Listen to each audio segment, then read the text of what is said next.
I'll get the next round, sir. This is what it feels like when you become one of the drums.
I can't actually see your video, by the way. Hello. Hello and welcome to another episode of Top Goon. Top Goon's returned for GTI 2025. Crazy, I know. We had 2 episodes last year. We did a special edition GFG episode, and now I've returned with another new co-host. It never ends. You keep getting rid of them. Keep kicking I'm them out. expecting an ominous knock on my door. I just keep getting rid of you guys. We're off to an excellent start with the 10 gifted subs. Thank you very much, Noodles. And the fact that I forgot to play the intro.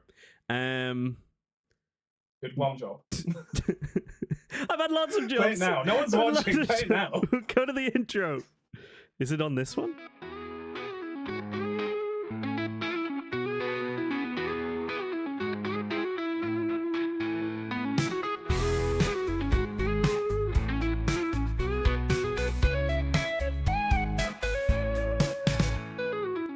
Tonight on Top Goon.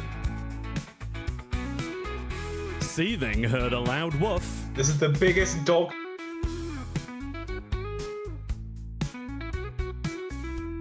A squirrel contemplates if OGs are owed compensation. Is this really what OGs deserve? And I get a little carried away at communion. I might have had too much wine for a Sunday. This, ladies and gentlemen, is Top Goon.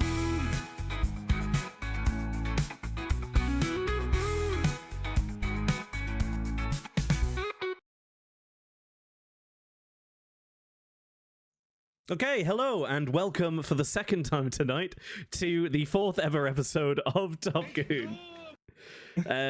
It's going great. It is really going great. I'm not stressed at all, not in the slightest. We've kicked off a little bit rough, but once again, I'm joined by a new co-host. It's Admiral Seething. Hello there. How you feeling about the new nickname? I saw you changed your You know name what? to it. I quite like it. I felt like it sort of reflects my accurate Dota ability. You know, I love being told I'm shit at Dota by YouTube commenters. I got some. I'm not even sure what the comments were about the casting, so I think we just have to ignore it. I like how Jonas also posted it, implying that oh, everyone will really love this. He posted it. We all start picking it apart. Like, why is everybody so mean to us? This must be how it feels to be an actual YouTuber. Like every time like the comments slag you off, you're like, yeah, this is now part of my identity. Like I'm going to be known as subpar Seething for the next 6 months at least. I think it's only appropriate. I think it's absolutely spot on. Yeah. Thanks. Cheers. Oh, it's perfect. Yeah, I've had a stressful day of editing. What have you done today, Seething? I've come back from a wedding. I was down in London for the weekend, so I have to say I am kind of like legally bound to say this is not the highlight of my weekend. Oh, it's just disgraceful. After I've been slaving away, getting prep done, editing, playing my elimination game, and all of this stress leading up to now, and there he is, lollygagging, gallivanting round a wedding, time. getting on a train. We were watching your elimination match in the reception. Like, it was actually really well timed because the game was so long. All of the speeches were done, so like I had uninterrupted access to your stream. It got yeah, I was messaging. I was messaging for like tips, and you were like, "Oh, Anton's here with me," and I was like, "Yeah, well, he's not fucking responding to his Steam messages." Prick. No, it's like I need help here. I'm panicking. Yeah, the longer you like know him, like the more you realize that like you just need like communicate with like smoke signals and carrier pigeons. That's actually the best way to get a hold of him. Like you have no idea how hard it is to like organize this man. I think that's quite possibly how a lot of the games get organized. Is smoke signals and carrier pigeons, because I don't think Discord DMs are always working, and I don't really see a lot of organization in the well provided organization channel. Nobody's making those threads on principle. Like I all of my DMs are like between me and the opposing captain. Like it's like we go into it's like a shady backroom deal. Like I don't like negotiating in public. I assume you only use subpar methods of communication, like email and letter and maybe Morse code. You know, emails, sending telegrams. Fine. Yeah, telegrams are my preferred methods. Yeah. Email. The point of email is that it can't be like refreshed. It doesn't need to be refreshed as often as like an instant message. We live in a golden age of technology, Seething. I actually just pay an extortionate amount of money and like handwrite a letter and to give it to an Uber Eats driver and be like, give it to this man. Like, please, these are the dates that we can play. Make sure it goes to the right guy. Sorry, you're actually just out here using like 15th century courier services. Yeah, and exactly. that's what the sound games are never scheduled at the start of the week. I think I think that just seems to be a given because it now. has this travel time. Like some people are in other countries. There's a poor man with one of those. Yeah, he's got one of those Uber Eats backpacks on with a single letter in it, swimming across the fucking channel because he needs to get to bloody Germany to get a game together. It's disgraceful. And a cheese sandwich for the road. You know, I'm not a monster. Before we get into the nitty gritty, how have you enjoyed the tournament so far? I've been having a good time. I've been enjoying it. I like the atmosphere of GTI. I love being back in captain's mode. That is my clincher. Like, is that a last tournament captain's draft was not for me. I was gonna say, is that a slight dig at the captain's draft of the Masters this year? No, not a dig. I mean, it was. I was organising it, so it's on me. Oh, you were fuming by the end of that. But like, yeah, I much prefer captain's mode. It's like the elegance. It's like normal Dota is checkers. This is the chess. I'm like, this is like get all strategic about it. Then complain when no one drafts properly. It's a good time. Imagine not drafting properly. I mean, what a disgressful thing to do. It's just not in the spirit of the tournament, is it? Like. Disgraceful. No, I mean, I've taken a completely different stance. Like, why draft? Captain's mode? Fuck it. Couldn't care less. Boring. And how's that? It's like buying BKBs. You're all scum. How's it gone? We had a great time. We had a great run. We had a good time. We had a great run. I guess now is probably as good a time as any to highlight the fact, if anybody doesn't aware, the love of my tournament, my own little Dota team is out. Excellent name. Out of the tournament. Name. Yeah, look, we came in to do something. I said to the lads, I want to win one game. I want to win one. And I think it was like the quickest win of the tournament. I think no, Well, it was the No, quickest it ancient was kill for of the a while. tournament. Like, no, because that was a longest GG. game now as well. Longest game. Yeah. So But that's I said, something. as I said, I Like, want to win one game, and I think it kind of ruined us that the game we won was our second game of the tournament. It then kind of made the rest of it like just more of a drubbing because we tasted the sweet notes of victory, and then to just get repeatedly crushed. And yeah, our last game was an endeavor. Hey, it was Yeah, it was you it came was close rough. a lot of times. It took Like, it took a divine rapier like 90-minute Medusa to take us down, and I think the lads should be proud. Yeah, I think no, they should be. It's because I was saying like pretty much like only winning because the tree was healing your buildings is kind of like that's it's not a glowing endorsement of it remastered. Let's put it like that, like clinging on like that. I said to them after the Let's game, begin. I said GG's and everything, and then we talked about the trees being healing the building, and I was like, I was trying to take that fucking mid-tier 1 for 10 fucking minutes, and then we go into a fight top, and then City turns around and goes, it's okay, lads, we got 2 towers out of that. I'm like, 2? Where's the other one? He's like, oh, I took the mid tower. I'm like, you just took it, did you? You just took it after all my hard work, and you just waltz in here, and you just took it. Makes me Him sick. just leaving it undefended. Of course you're gonna take it, yeah. But no, I Yeah, mean, that was- it's a great game, and I'm really proud of the lads. And to say, do you want to know what like one of the first things said after that game was? After all the, I had a God, good it's time, over? thanks for playing. No, it was, what stupid meme are we doing next year? It's already on the Okay, cards, apparently. They're all wanting to come back. They want to do something else. Okay.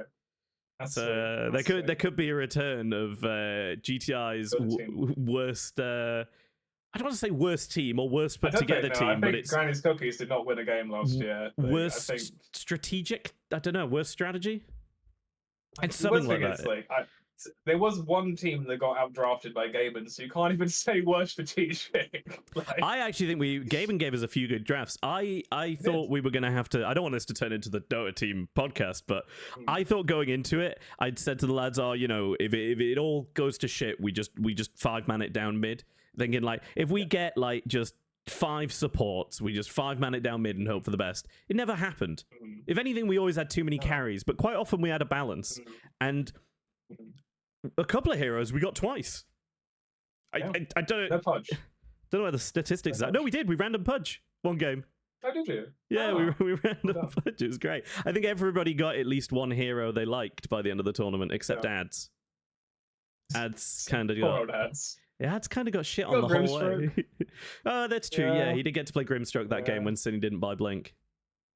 Yeah. I'm not held up on that. Yeah, In why fact, I don't can remember what game that was as well. Like, this was one- yeah, so there we go. We got Grimstroke. We'll call that an ads hero and say everybody got something they wanted. I'm praying for everybody. Yeah. Should we have a look at the standings at the end of the group stage and Yes. see what we Yes, think? Let's do that. Let me get this up for Let's have a look. you, chaps. Here we go. Into the spreadsheet we go. Love a good spreadsheet. Should we go group by group? Does that make sense? Yep. Should we do group 1? Or should we start with group 4? Let's do group 1 because group 4 is tucked away in the corner and I can't see it. So, I have looking to at... Look on your stream. I have to be watching on your stream. do you want me to just share my screen to you? Oh, absolute angel. Thank you. Oh, hang on. I need to then not look at it. Don't show my share screen. There we Don't go. look at it. Don't look at it! Nobody look at it! Don't look at it. Don't Um, look at it. Oh, there is. I will just respond to this quickly. Wait, why is the T-side logo behind Falcus? We've had some budget issues this year at Top Goon, and that does mean that we have retained our old set. We haven't had any new funding, so we've got the same posters, and we did get this cool deck chair just below me here. That's about all that's new, but I like it's vintage, guys. It's a vibe. And the new co-host, come on. Oh, is that why the other one's left? You didn't pay them. Oh, And yeah, then you're not just getting moved- paid. They moved out. You're doing this for the credibility. This is an internship. Of exposure. I'm being paid in exposure. It's true. Sounds You're being honest. exposed. So Group 1, we've got. We'll start with the bottom. Sitting at the bottom, we got Granny's Cookies, who you mentioned before. Haven't won a series yet, but have won a couple of games because 2 games. sitting with 2 draws. Those draws being into what, N and A. So Ice Cubed and Stezzy's Ultra Shitters. They're bottom of the table partners, but they did also then go into the elimination bracket. Yeah. And win a lovely game against Remastered. That was impressive. How are you feeling about this That Granny's was Cookies team and their performance? Better I than you think they've expected? done better than expected. I'll be honest, because I remember Granny's Cookies last year. It was not looking good, Chief. It was not looking good.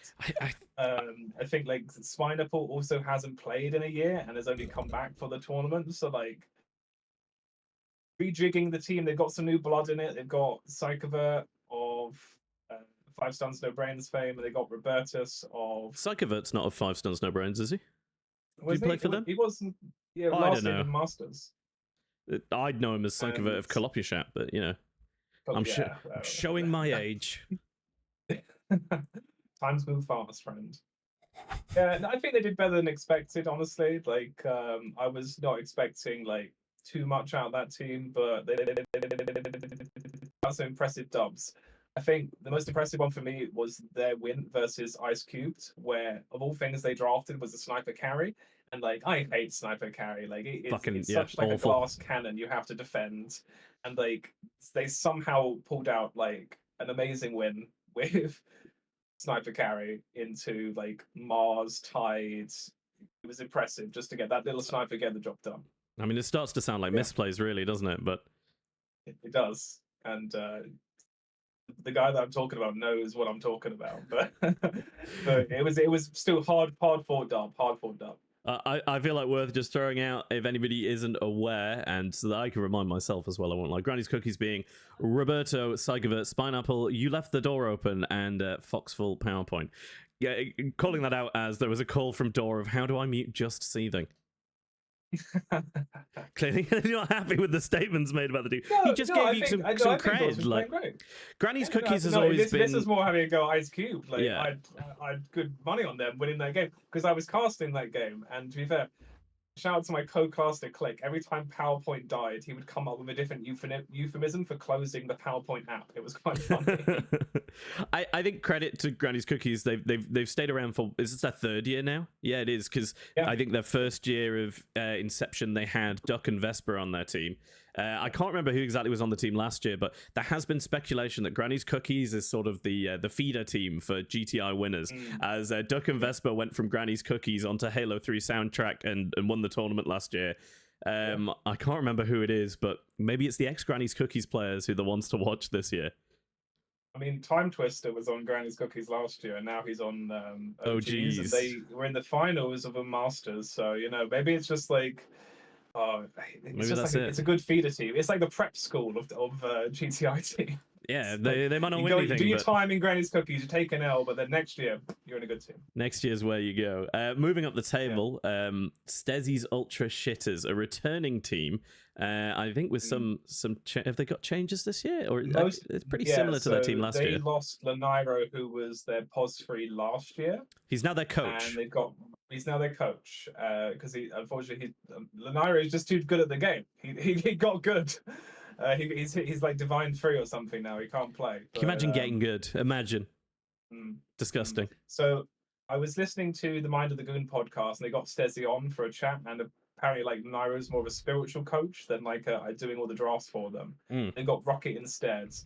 And I think, honestly, part of the reason Stezzy's did so well last year was because Laniro was really good at offlane, which for this tournament is a real rarity. Like, rarely is your star player on the offlane. God. I'm sad to say. He's just insulted me, Tom's, Atrocity. We're all going down with the ship here. Wait. Tom's is the star player. I said rare. I didn't say impossible. It can't be that rare if it's happened twice. Twice in 34 teams isn't like common, you know.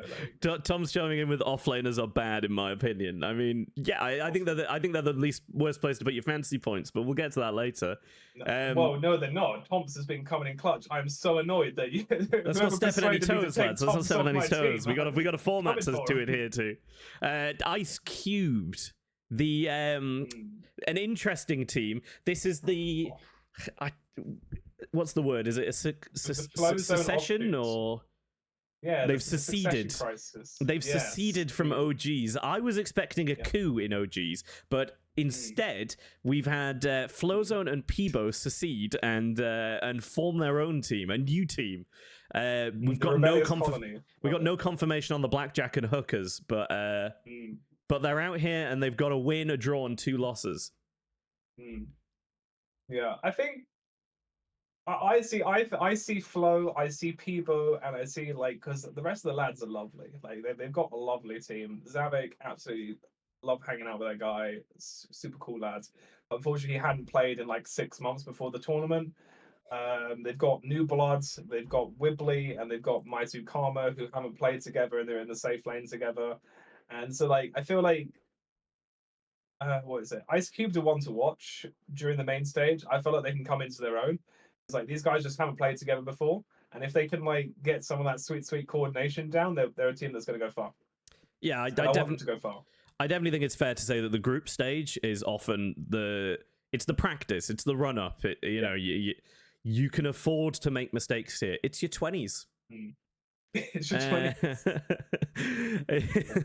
But I think you're absolutely right. I think there's clearly been issues in this team in a couple of their series, and but I definitely think they're patchable. The ship isn't going to go down yet.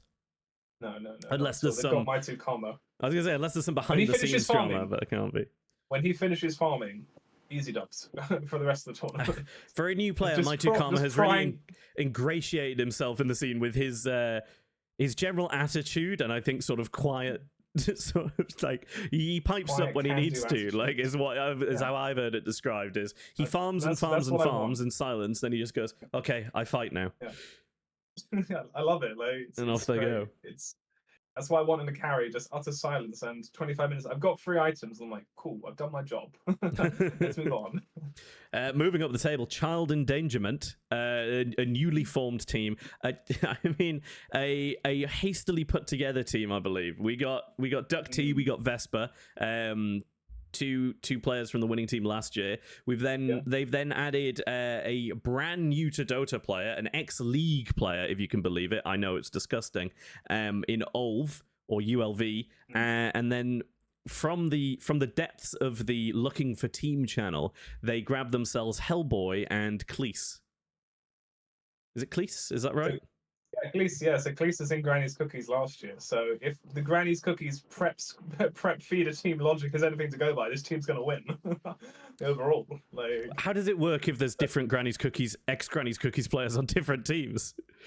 But the best Granny's Cookies player wins. That's how it works. Or is it like when you put a slice of buttered toast on the back of a cat and then drop it?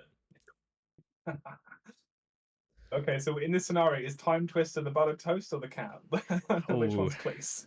I'm going to say Cleese is a cat, but that's just because Cleese is close to Clem and Flo's cat is called Clem. So Cleese is a cat and Time is buttered toast. I don't think Time will, he'll probably like being compared to buttered toast. He'll enjoy that.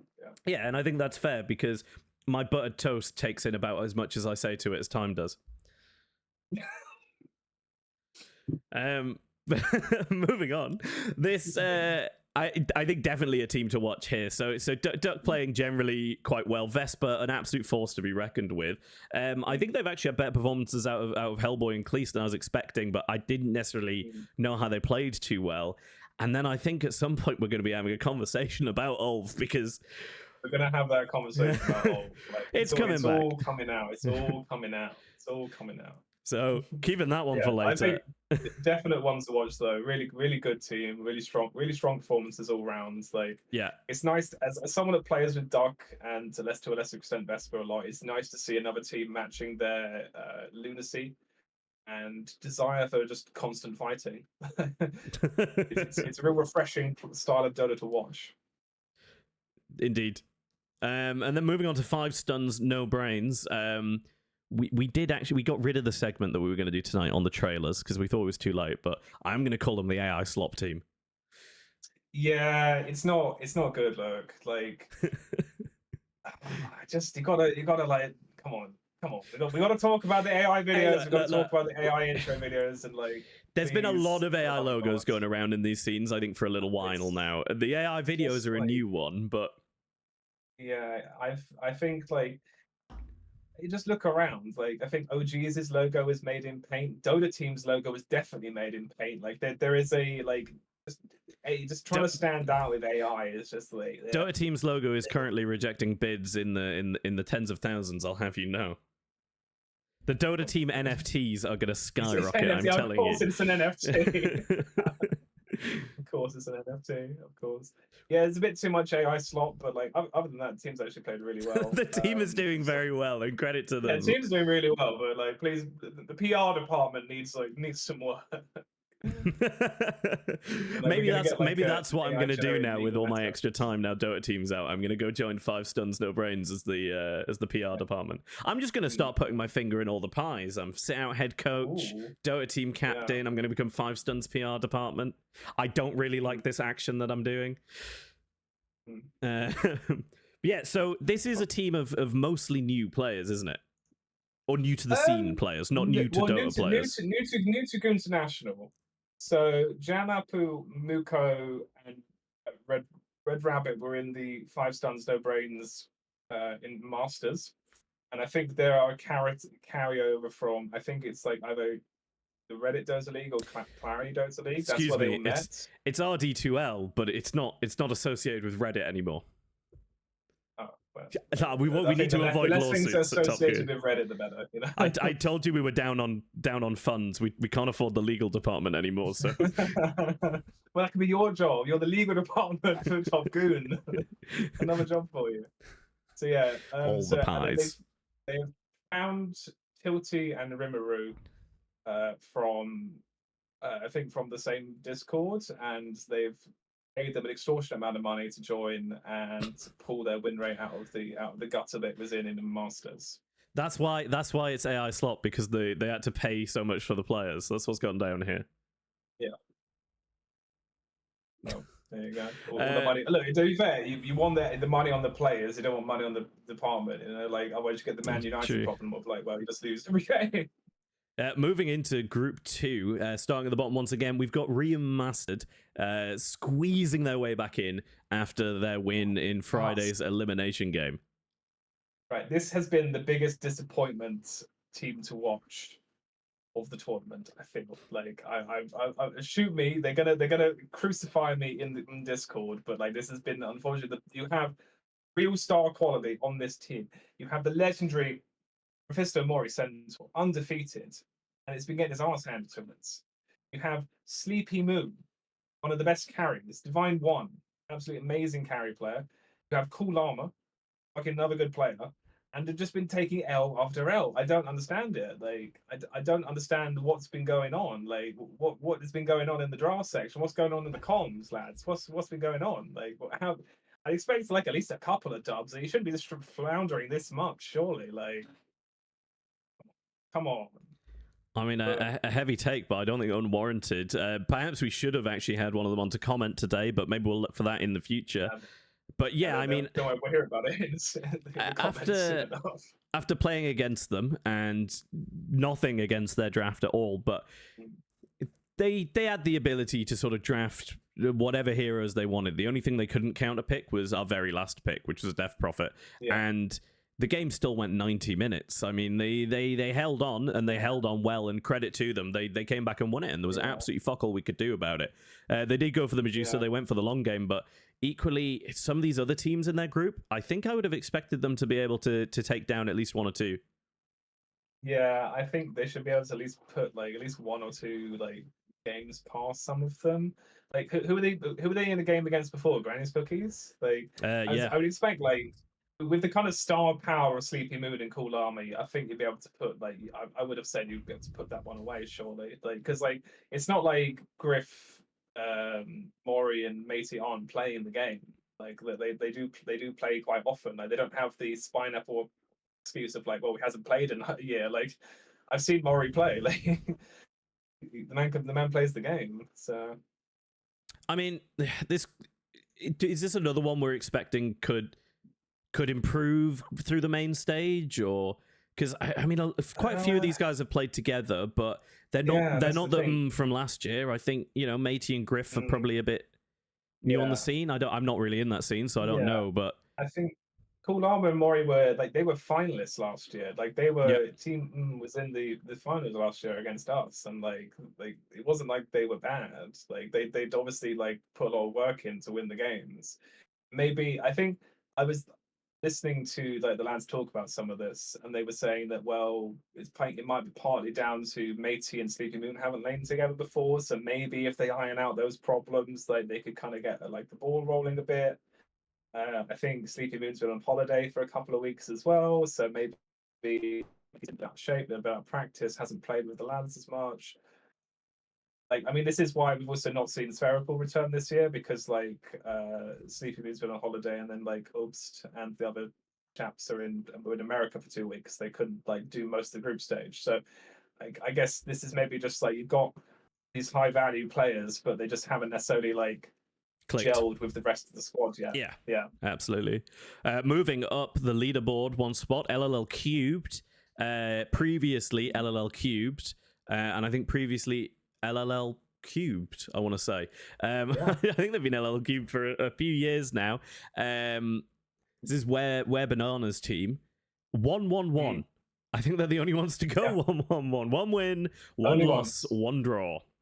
3-3, breaking even. I mean, I don't think you're happy with it, but you're not disappointed either, right?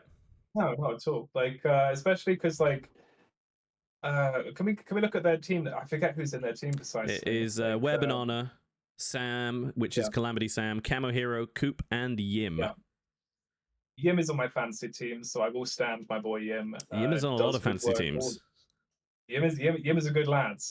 My first memory of Yim was last year's GTI, where he bought a Dagon and axe, and watching you mauled for that. Oh, I'd forgotten about that. Why would you put it back in my head? It was disgusting. I never want to see it again. I slandered it then. I'll slander it now. Yeah. Get out. Just get out. I didn't even remember that was Yim. People have been talking about Yim this whole time, and I've been perfectly fine with that. I've been fine with Yim. Fine. I didn't realize he was the Dagon axe fucker. Fuck. The Dagon axe fucker. Yeah. Oh. No. Anyway, I cast their game against Radbara recently. They were a bit upset at first with Squelchy's super toxic draft. I mean, fair enough, but equally, everyone's allowed to draft what they can draft. If you don't ban it, it's on the table. I mean, if you don't ban Squelchy's Viper, are you really playing against Radbara? But no, I mean they played a fun game. They picked some cool heroes. They played Carry Tide. I mean, I love to see that. I think even if I'm going to be honest, I'm not sure they're one to watch for the win. I don't think they've got that. I don't think they've got that drive in them. They don't have that competitive spirit that is going to be needed, I think, to get there this year. That's the beauty of the Dark Horse, though. It's like no one suspects them for the dub until they get it. You know, like I will agree. I don't think like on paper, like I think they're a really fun team to watch. I don't necessarily think they've got like they're going to break it. No, that's what I was going to say. I'm not expecting them in the final, so that's to say they're not one to watch, but they are one you should watch. Yeah, exactly. They're a good team to watch. Gubs are... Oh, sorry, go on. I was going to say, they are the team heroic of this TI. And he's fucking obsessed with heroic. He won't shut up about heroic. I love heroic. This is why I drink. Go on, then, Gubs among us. You drank before you met me. I can change reasons. Gubs Among Us, the spiritual successor this year to what were they last year?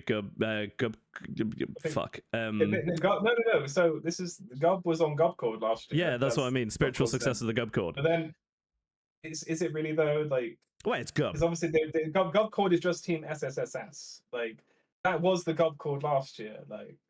Basically, they've just ousted. If they just ousted Gub, is that what's going on? They just ousted Gub, like, and then they were like, "Oh crap, we can't." No, I mean, Squiggles knew on SSSS. They didn't have Soviet Bear either. No, it's only like Mega Sheep's on that team, isn't it? They didn't have Sheeps, they had Maddie, and I think Squiggle's been around a while, but I think because Squiggle's been like low divine, like he's not been allowed. So I Okay. think that might be just a new thing this year where they're like, well, I think Saurian wanted a break. So they got Squiggle in instead. But like, so this is, I don't know where Gub has found these people. Like Okay. saying, These are not know just. where, I don't, So sorry, not the spiritual successor to Gubcord. Then this is just Gub's randos. Gub's cult, like the cult Gub. Gub's remember, pub snack. Yeah, basically. I feel like I remember in last year, Gubs had something like called like Bean Machine. So I'm not sure if they've changed their name to Consumer of Beans, or maybe Beans, I'm just like I'm not entirely sure, but yeah, done better than I expected, honestly. For a team that's kind of was assembled like relatively last minute, I think done a bit better than I expected. I don't know that if might this just be is. because I don't know if this is rumor, but Saurian in the chat saying Gub got booted from GCDD and made another stack. yeah, it sounds about right. I mean, if at first you don't succeed, try again. I'm not anti-Gub. I'm not anti-Gub, but I'm just like that sounds like the state of affairs. Yeah. Yeah, but I mean, performing well, 4-2. Should they not be? Oh, they have a loss. I'm not sure how the points works for Radbara to take top there, as they're even on games, but Gub has one more win. So there was like a new shtatl, like there was some kind of like. I don't believe that's a real thing. I think that's just making up words and nobody questioned it. I googled it and apparently it is. I googled it and I was like, those are some German words. Hey, look, I don't believe everything I read on the internet because I'm not a sheep. And I know that the aliens write Wikipedia to trick us. Moving on to Radbara, guys. Another team that I cast recently. This is a team that originally formed right before my eyes for the Fry Guys friendlies last year. I feel I don't know if they'd want me to, but I feel some sentimental attachment to these lads. We got Zalaper, Squelchy, Tom's Bird, and Inglorious, and I think they've got their issues, but I think they're considered a general favorite. Are they the highest MMR stack technically? Yeah, according to the tournament rankings. Someone was saying that if I think one of them goes up by like 2 stars on a badge, they're out of the tournament. They can't afford anyone to get any better at the game. Like, unfortunately, I am under the assumption that everybody's rank, as stated at the start of the tournament, is the agreed rank for the whole tournament, regardless. Yeah. Of like any rank change. That was last year. Yeah, I think if anyone goes up or down, like everyone's just like, But yeah, I feel like everyone, like any good day or bad day, you're plus minus 400 MMR anyway. So I think they've performed reasonably well under the dictatorship of Squelchy. I think there's room for improvement. I'm not sure we'll see it. I think one to watch, but I think the rank is kind of guiding people to think they're going to do better than they maybe are. But I think we'll see whether that comes to fruition or not in the first couple of rounds of the group stage, of the main stage. Sorry. Yeah. I believe in Glorious Comrades Commander Sublime Squelching. I believe that if he just disciplines the goons a bit harder, like if he can keep Bird on a tight leach, that's like, what the it is. There's for the taking. That's all it is. I don't know if you've ever tried, but it's really hard to put a bird on a leash. I wouldn't want to try it. I mean, Thompson is the expert. Like, Thompson is the only man that can, so I defer to his expertise. Like, it couldn't be me. I didn't know you owned a lot of birds, Toms. Group 3, starting at the bottom once again, it's Dota Team. We've talked a lot about Dota Team tonight. I'm just going to say it. Dota Team's great. Love Dota Team. I'm definitely not biased. I think they've had a jolly old time in the tournament. Were accused at one point of being a free win team. Clearly not true, as they have won a game. So to whoever said that, get fucked. I will say, now that obviously you guys are out, because obviously like Group 4 picks Group 3, I would never have picked you because I feared getting drafted by Gaben. I would never be able to live that down if we'd talked about this, and I love it. The idea that the team would just be feared on the off chance that we fluke it, get a win, and it's fucking embarrassing for whoever we beat. Exactly. Imagine the crushing morale of like getting humbled by like this must be like how Persia felt when he gets like humbled by like Sparta or something. Like it's just like whoa, this is not And- expected. Come on. I mean, speaking of the crushing morale of being humbled by the Gaben draft, Pigs in the Gaff, the only team to lose to Dota team, technically. I mean, I hate to have put that on you guys. That was not the intention. I don't even know how we won that game. I've said before it was a fever dream, and I don't know what happened. It was a very quick game as well. Like sub half hour, just like I remember because I cast that. I think it might have been one of the first games of the tournament, and it was literally just like that first game. Like you guys got demolished under half an hour. Like, is this going to be a trend? And it was like, yeah, it's going to be another quick game, just the exact opposite way. The exact other way, yeah. But I mean, Pigs in the Gaff since then have had another draw. I think again, who did they draw against? They took a game off Chocoholics, right? They did take a game of did they? Yeah, J into B. No, they didn't. They took a game off OGs. So they took a game off OGs, lost to Chocoholics. Okay. That was I was at home, so I didn't have access to my computer. So I watched Mac those games because I was like, hold on, like, OGs losing to Pigs in the Gaff. What the hell happened there? And then just like utter blinders being thrown in that draft. Like OG's first picks Pango, doesn't ban Bloodseeker. They just immediately first pick Bloodseeker. Like there was no stuns in the supports. Last pick Enigma, and I was like, what have they been smoking? Come on. Like, No stuns. That was an awful draft. No love, no hope. I mean, Pigs in the Gaff coached by Plague. So you know, there's some knowledge there. There's some experience of the tournament. I think a good thing to have on their side. I'm interested to see how the first round of their main stage goes, and I think that's going to be a dictator of how the rest of their rest of their tournament goes. Probably. It's against us, so like hopefully badly. It's me. Moving into it's on me to humble them, which to be fair, like they can definitely pull something out of the bag. Is it on them to humble you? No. It's on me to humble them. Like, I put them in their place. Put them back on the bottom where they belong. Moving onto OGs, 1 win, 2 draws. The new OGs, new Gs as you may want to call them, or this is after the coup, the secession, after they lost 2 of their players, regrouping. The question is, stronger than ever? Yeah, honestly, like you could make that argument. I've spoken to Larry, and I don't know whether this is just like that kind of like talking shit about your ex where they've left, but he was saying like, oh, Obst is so much easier to draft for than Peebo, and I was like, you can't say that about my boy. Like, you were like, how dare you say anything against Peebo? You can't. Only I can say bad things about Peebo. You're not allowed. So OGs losing Peebo and Flo, bringing in Bacon Sorcerer, I think on the support, or is he? Yeah, on the support, and OBST now going mid. Still a fairly stacked team, but not super high according to the average MMR. But have that chat later. Performing how you'd expect, underperformed. We expecting more. No, I mean, I think they could easily be undefeated right now. I think, like, who'd they lose to? Pigs of the Gaff with that blunder in the draft, and Chocoholics, who is a fairly stacked team as well. Like, I think it's par for the course. Like, I think doing like, honestly, like, if they get the right, like, cohesion together, obviously with 2 new players coming in, they could easily win. Like, they could very easily just pull this one out of the bag. They have the pedigree. They have, like, Larry's taken a team to a finals before. You have Obst, who has won a finals before in the GFG Invitational, so like they've clearly got the pedigree of player to take them to the finish if they want to. Absolutely, I think Obst has been out of practice as well, possibly coming back into sort of a competitive environment. Maybe going to bring it together at the main stage. Moving on to the ones who defeated them, Chocoholics Anonymous, aka Carry Brigade. Well, this is really a team that feels like they grabbed a bunch of players and then went, oh shit, what role does everybody play? And everyone went, oh, I'm a carry.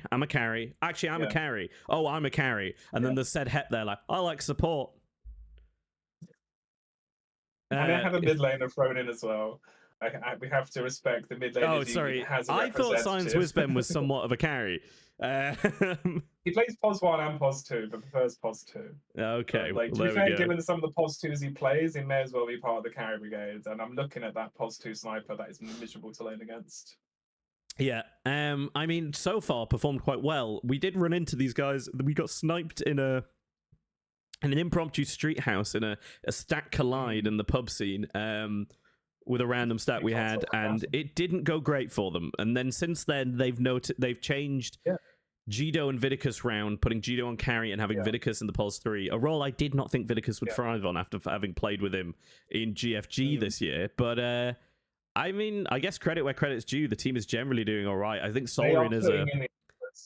They are putting in the hours, to say the least. Like, I think Solarian has become a support Dota, to be reckoned with. Yeah, support like Solarian. Like when I first saw this team, I was like, Solarian on support. And I was like, the dude only plays carry. Like, and it feels like this? such a waste as well. Yeah, and I was like, this is. I said it to you, like, when they first formed. I was like, this is a waste of Solarian's talent. Like, he should be like leading another team from the carry position. And then I watch him, and I'm like, hold on, this Oracle is quite good. And the Snapfire, like, he has been pulling out, like, chef's kiss. Madness, like, absolute madness. Absolute madness. And like, they've been playing like really well. They're playing a lot together. So honestly, like, they could be ones to watch as well. They've got absolutely. I think Max knows how to coach and draft, so like they've got that going for them. Although like, I have heard that they haven't always been listening to Max. Honestly, that could be helpful as well. Like, I remember I had this last year where I think we had Ashwin in to coach for Team Sit Out, and then sometimes like you just kind of got to go with your guts. Like, you kind of been like, oh sure. Like, I remember it was the finals of GTI where Ashwin said, "Oh, you're gonna pick Tiny game 2." I was like, no, come on, that's boring. Like, we don't want to win the same hero twice. Come on.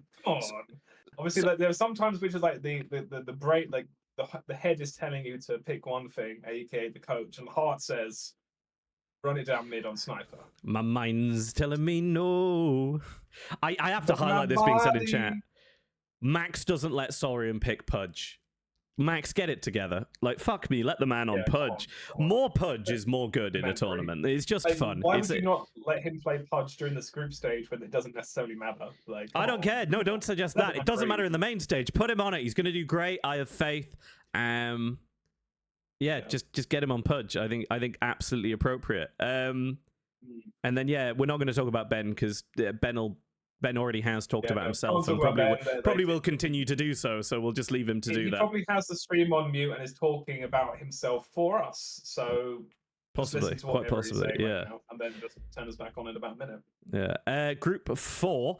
Possibly the most not divisive group, but the most divided. We've got strong top, strong bottom, and there isn't really a bridge in that. Just how Vi likes it. Vi's not even in that group.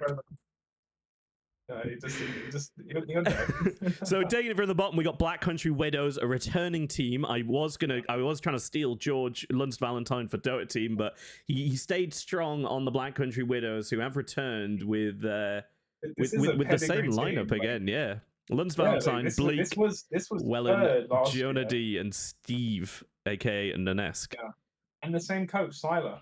Which FD I think, Sylar like last returning year, again. they're ignoring the most of as well. So, having stood in for them and been in their draft, they are indeed ignored. There is an argument, there is a race to get captain between Lundst and Bleak. There is then an argument at every pick, and they generally ignore whatever Sylar says. It's a wild ride to stand in for them, I have to say. That is quite funny, honestly. Like, I do quite like that they get these immortal players in to like coach and then proceed to ignore everything they say. I will say this is not the first team, because I've stood in for a lot of teams last year. I'm like, this is not the first team that has that immortal coach. It's like, nah, we're gonna fuck it, we'll do it our way. Yeah, but I mean, equally. I mean, we've been playing a lunchtime game of Dota before, and I've had Sylar send me a Steam message, be like, buy some fucking regen. I'm like, I shall not, now you've told me to. And then he's complaining because I'm his lunchtime entertainment, and it's not going the way he wants it to. Well, I think the lesson here is you got to reverse psychology it. Like, if like you got to be like, nah, you got to give them a bad idea so they do a good idea. So then, Yeah, like, exactly. Tyler should have been like, actually, you know what? I actually quite like your no regen approach to the lane. And then you buy that, it's like, no, Yeah. you have to buy a regen. I'll make you It's not Tyler gonna. happy. It's not gonna work on me, to be fair, because he's gonna say, "I like your no regen approach," and I'm gonna be like, "Yeah, you do." And then next time he says anything, I'm gonna say, "Wait a minute, you said you liked it, so you're gonna have to deal with that." I unfortunately, like, I'm actually good at reverse psychology, so I'm not coach. But no, like I think they've not performed amazingly. Last year they were really a strong contender. No knock this year. I don't think that's necessarily the reasoning behind it. Behind them doing worse. It feels like Lunst was a Everyone else force is to just be not reckoned better. with last year, and this year I think with the upping of the MMR don't cap, make it- he's not you able make to it- do as much. I was gonna say you're making it sound like an old farm horse. It's like kind of like been put out to pasture. Like, Is I it think time to put Lunst Valentine out to pasture? That's the question we got to ask ourselves here. Look, okay, I think last year, firstly, everyone's got better. Unfortunately, like Except Lunst.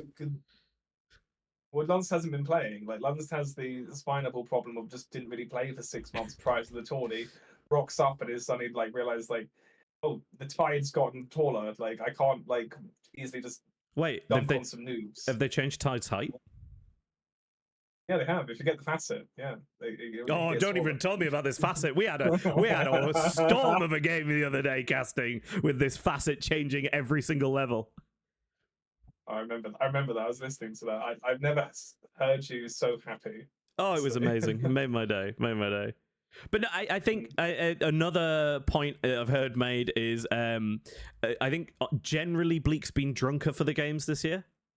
True, yeah. I think which has that's, apparently if had an that's for your impact. cope, that's a good source of copium right there. Like having the matches later in the day, so Bleak has by extension drunk more.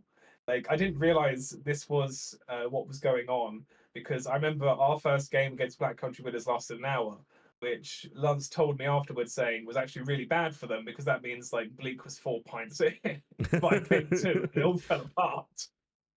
I mean, he's So a blue. I think maybe that's your He's tactic for Black Country Winners in the main stage, which is just like take a really long game 1, get Bleak nice and drunk, and then should be sweet for the rest of the 2 games. There you go. after that. He's a true Black Country lad, and he's not going to let anything stop him. Moving up the board to Looney Goons. I think Looney Goons they've been put here at third. I think they were actually considered last as they were in the They were in the elimination stage. They played against my team. Oh no, sorry. They did a tiebreaker, which Black Country Winners won, which knocked Looney Goons down. Because they've got the same score, but yeah, like the letters, like one's O, one's P. If I had to guess, and they've got the same neutral score or whatever. Of their players. But I don't think it's an endorsement of their players. I think they've had mixed results on Looney Goons. I think they were you can say that again. They were a thrown together team from the Looking for Team channel, and I've done this before, and I did this in my first year of GTI, and it is rough to do. Like it can end in a lot of toxicity. I mean, our team actually that year wasn't horrendous in terms of toxicity. It wasn't great, but it was just a pretty shit team overall. Whereas this year they got Koala Killer, Mazel Way, David on the Street, Gunner, and Epic Doom, aka Jolly Boy John. And yeah, they've had some rubbish games. I'd say the game they played against us for the elimination, they turned up, and my god, they turned up. They turned up and performed. It was insane. I think we also got to add context for people like who are going to watch this back. Like, what is the MMR of Looney Goons compared to everyone else? Like 2418. It's way lower. It's like 800 lower than a lot of the teams. Yeah, so like, I think if you look at it from that context of like this is cobbled together, like these guys are the spirit of GTI. These guys are GTI. These are the goons that people wanted to play in this tournament. These are like the lads who would like show up in the PFlax Discord week in, week out, play together. Like this is the spirit of GTI right here. It's dying. I've not thought about it, but that is absolutely a really nice way of looking at it. Like it absolutely is. And because I think there has been a call this year, going off topic a little, of that nobody has really been picking up a lot of these true goons, the true blue goons. Yeah. And I'm not saying these guys are exactly that, but this is a proper Goonternational team. This is, like a cobbled together mishmash of mugs and like just showing up and playing their games and doing it for the love of the game. So Yeah, credit to them. and winning as well. Like, Yeah, they've won I a think couple of we games, could like, see them. I think we could see some upset. I don't think they're going to win, but I think we could see some upset calls. Yeah, I could definitely see like a couple of upsets, like especially like as I think it's Looney Goons versus Chocoholics. I think Chocoholics probably have that, but we could see some upsets in the lower bracket, like if you underestimate them. Because like you got to remember, the Goons love holding high grounds, and fuck me, is high ground hard to take. Yeah. Very much so. Moving on to Team SSSS, the I've now been informed correct spiritual successor to Gubcord Dota division. 5-1, matching yourselves on sit out. I can't remember what the outcome of your game was, even though I believe I cast it. 1-1. It was 1-1. That was it. I did cast it. This was the really pog turnaround they did at the last Paradox. Yeah, I don't remember. I'm getting old. I've seen too many. Yeah, this is the spirit of Gopcord. This is actually like most of the team from Gopcord that won the Masters. They've just traded out Saurian for Squiggle, which in terms of like flat MMR increase is an upgrade. Like so this is a very strong team. This is really strong. The lads have played together. Like Soviet Bear, Soviet Deity, like these guys are pog. They're gamers. Like this is one to watch. Like I think at least top 4 for these lads. Anything less, they're going home sad. No, I think there's been a really great performance out of them. I mean, watching them up against you guys, I vaguely remember the game. It was, you know, like I know how sit out plays. I know you guys probably better than a lot of the other teams, and they put up a really good performance. I mean, that comeback was absolutely phenomenal. So. Yeah, and as I say, one of the most split groups, Group 4, in the 2 great teams, 2 maybe not so well performing in the group stage, but not to say down and out. You know, this could be the 2 teams going all the way. Really, realistically, it might not be, but it could be. So moving on to the other one of these 2, we got Team Sit Out. Again, nobody's biased here. These fucking dogs. These absolute these fucking absolute losers. These absolute goons. No, I mean, dog noobs. You guys are the fucking biggest tryhards in the tournament. Yes, we are. Excellent. Well, no, you know what? bird. Actually, that's not true. I am the biggest tryhard in the tournament. You know, I don't even think you take that single-handedly. I don't think you have to anymore. You are a massive tryhard, but so is Nazir, and so is Atrocity. Like, no, they're not like, but it's like it's me. It's kind of like with a shaky cup of coffee, writing the PowerPoints. True. Got the super secret sit out supercomputer. Yeah, but who made the super secret sit out supercomputer? Like, that's Atrocity. Nazir is the most wound tight carry I think I've played with, which is saying not in a bad way. Oh no, when he gets going, I reckon. When Nazir gets going, I reckon he vibrates. He vibrates. He probably does. And to be fair, like,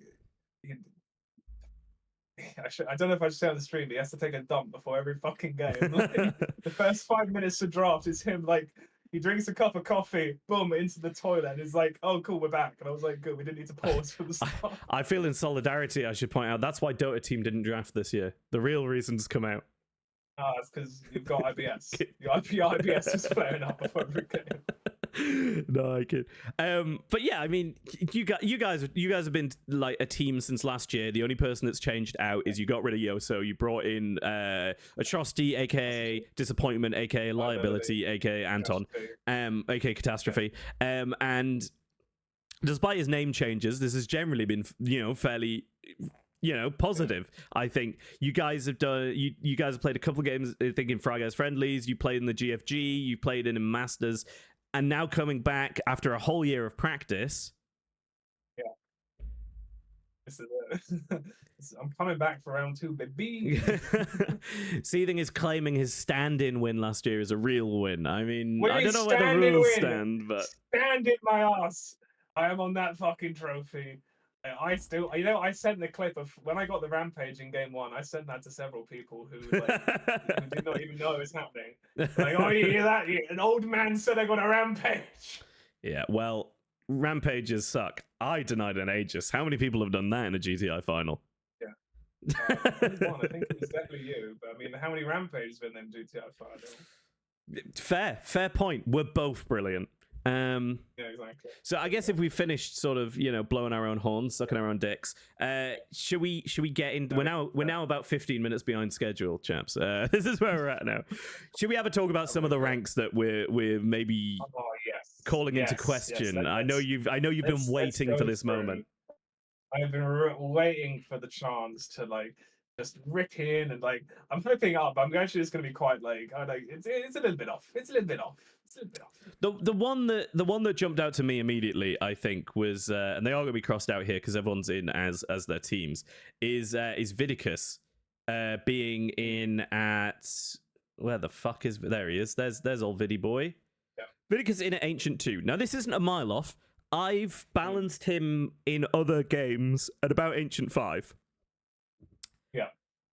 I don't know what you think. I mean, I think Ancient. I see both sides of Viddy. I see I remember some of the humiliating losses he's handed to me. With him pulling out filthy Muerta strats backed up by Omni Knights. I have seen this man deliver mind-numbingly crushing losses. And I've also seen him get absolutely crushing morale. One bad lane just has a go at support, and then just as dead to the world. Now, on the other hand, he was put in at Ancient 2 in the first place when he was on carry, which I thought was a bit low, but not game breaking. But then he is now in an off lane position, and it's not his main. And I think he's performed better than I was expecting him to do on that, to be honest. Yeah, I think. I think better than you'd think. In offlane, because I kind of he's probably Legend 5 offlane, but I think he's definitely he's got a good read of the game. Yeah, he knows his timings, and he knows how to kind of deliver the stuns where they're needed, which is really important for an offlane. Now, I wouldn't put him. I think Tomps is Ancient 2 in offlane, but I wouldn't say they're comparable. I think Tomps is a better offlaner than Viddy, purely because Tomps has been doing it for longer. Yeah, I don't know. I feel give it if this was Ancient 2, if he was on carry, I'd say it's a bit low. But he's now on offlane, so I can't complain too much. It's it's a little something here or there.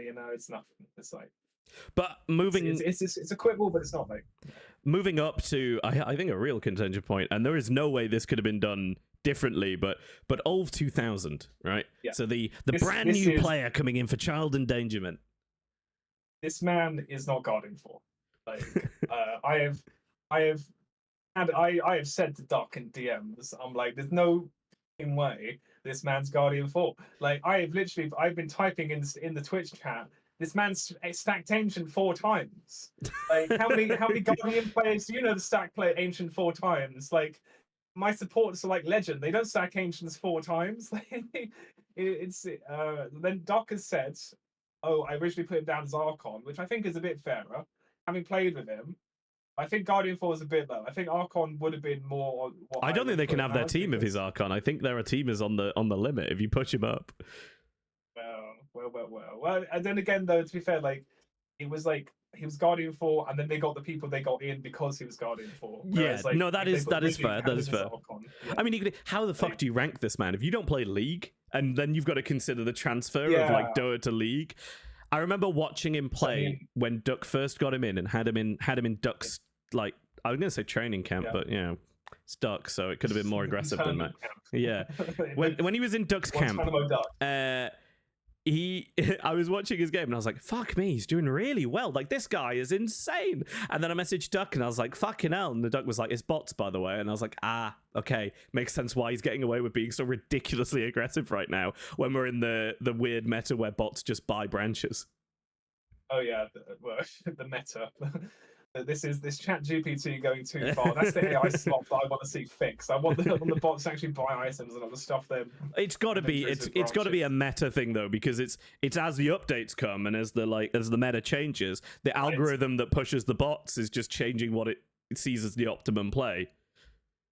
Yeah. But yeah, I don't know.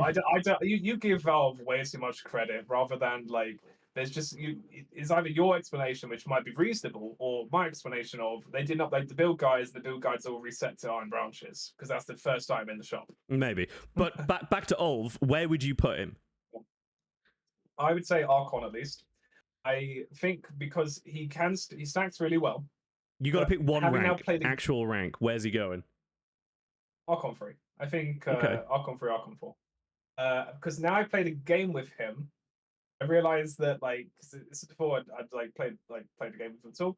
I was like, well, I think Archon's kind of reasonable because he's got like kind of good mechanics of stacking, but like he doesn't have the game knowledge to kind of know what he's up to. Like I was playing with him, Duck, and I think another like ancient player. So this is like an ancient tier game, and like he was definitely just standing in the lane doing nothing, and I was like, okay, so you don't have the game sense yet. So like it's weird, like this because the MMR system factors in so much, like your mechanics, your drafting, your read of the game, your timings, your ability to farm, and like it's like some things he's really good at, and then some things where it's just like he may as well just be on autopilot. Like it's just not like. If we're talking about game sense, can I just highlight what's been said in the chat? Is Duck saying he just loves stacking. Which, to be fair, is like having like a child and saying, "Oh, they just love cleaning. They love to hoover," which actually does happen, I guess. He wants to offensive stack by going Enchantress and overstack enemy camps so they can't farm them because they're too stacked. Just fucking insane, to be honest. Yeah, but if I can ever see that pulled off, I want to see it. But I guess let's move on to what I think the most aggressive, the most offensive, the biggest rank fraud in the tournament this year. If I can find him on this very long and frustrating to scroll through list, where the fuck is this guy? There he I is. saw it a couple of times. There he is. It's OBST.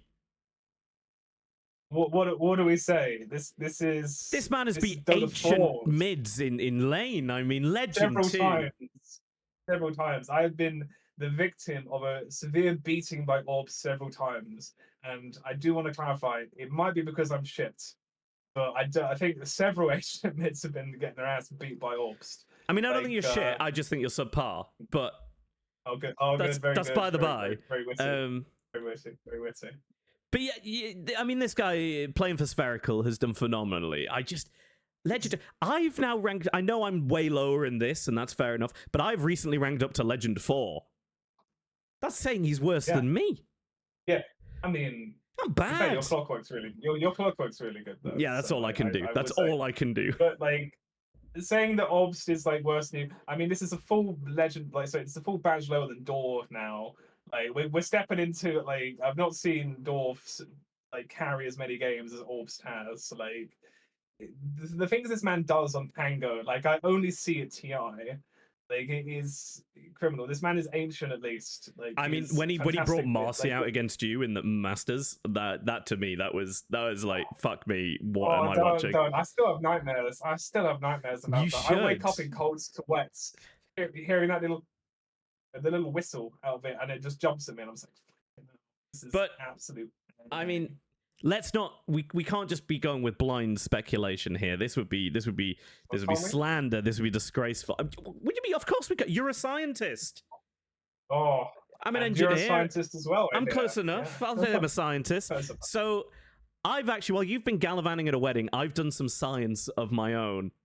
And I've conducted a test with the hypothesis that Obs is a much higher rank. And this is a test that I've entitled Obs versus Rank. Ooh, I like it. We're now going to cut away to the. I believe it's called. Is it called a VT? The first ever Goon, Top Goon VT. Enjoy.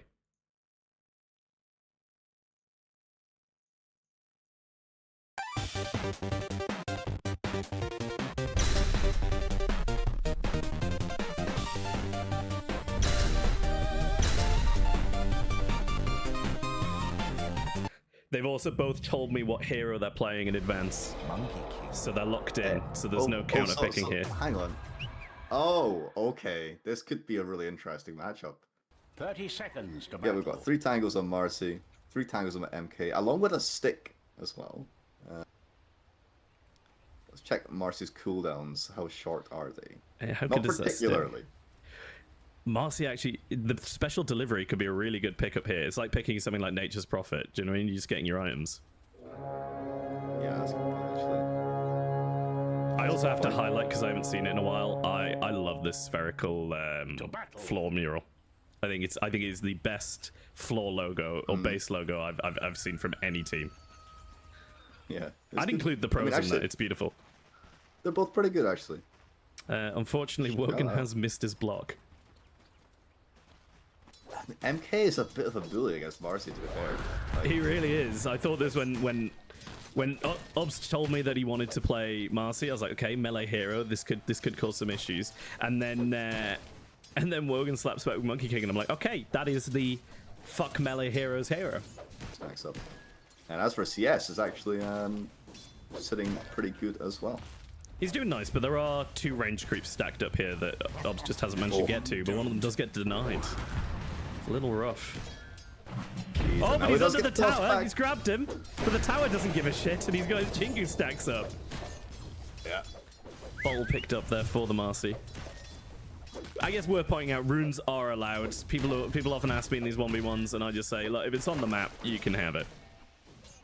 Yeah, so now he's got the boots on the MK.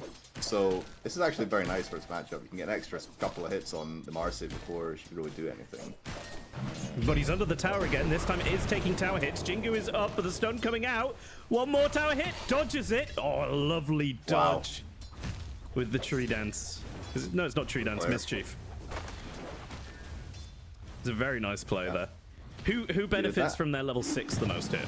Oh, he's healed up off the creep wave instantly. It's Marcy. It's Marcy. I think if it gets to level 6, Marcy probably just wins. I think MK's going to have to try and get a kill before then. Because Marcy can float to 0 him. And Oh, but he's under the tower again. Creep's still taking aggro from the tower though here, so lucky on that one. Excellent. And I think they're just going to trade 1 for 1 here. There you go. We'll get more value out of it. More OBST with that ball. Never mind. Lovely bit of work with the bottle. There you go. Bottle coming in clutch. Pretty much neck and neck in terms of farm. In with the stun. He's using quite a bit of mana doing these rebounds in. Oh, he does get him under the tower again. I don't think he's going to take as many hits as last time. He does keep turning around to slap at OBST though, looking to get those Jingu stacks up, get himself some lifesteal available. He's not going to manage it. Yeah, no problem now. Oh, nice dodge. Lovely bit of mischief.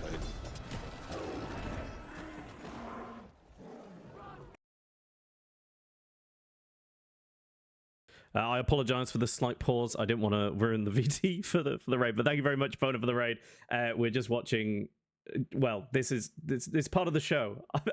I don't know what to say now. I didn't expect this to happen. Anyway, on with the show.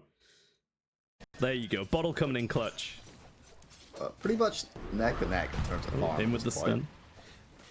He's using quite a bit of mana doing these rebounds in. Oh, he does get him under the tower again. I don't think he's going to take as many hits as last time. He does keep turning around to slap at OBST though, looking to get those Jingu stacks up, get himself some lifesteal available. He's not going to manage it. Yeah, no problem now. Oh, nice dodge. Lovely bit of mischief. Yeah. Oh, here he goes. He goes through, and there's the ult as well. Marcy unleashed, OBST unleashed. Can he get the kill though? Trying to slow him down. And first blood going the way of OBST. So that is going to be 1 kill on the scoreboard. Oh, and the siege creep's going to roll in, so even the tower's going to get tickled down a little bit. As Marcy just goes to find the river. The river rune. The river rune. Invis in the top lane. I mean, this could be really nice. What's the cooldown on this unleash as well? Oh no, it is quite a while, but I mean, it's not like much is going to happen in the meantime. Yep. I mean, where his ult could be really good is if he wanted to do some tower damage. If he had some creeps and he went in, he could hold OBST off him a while with the ult. But in goes OBST again, pops the unleashed and gets the kill off. Turns out I was wrong. 1v1 mid is 2 kills.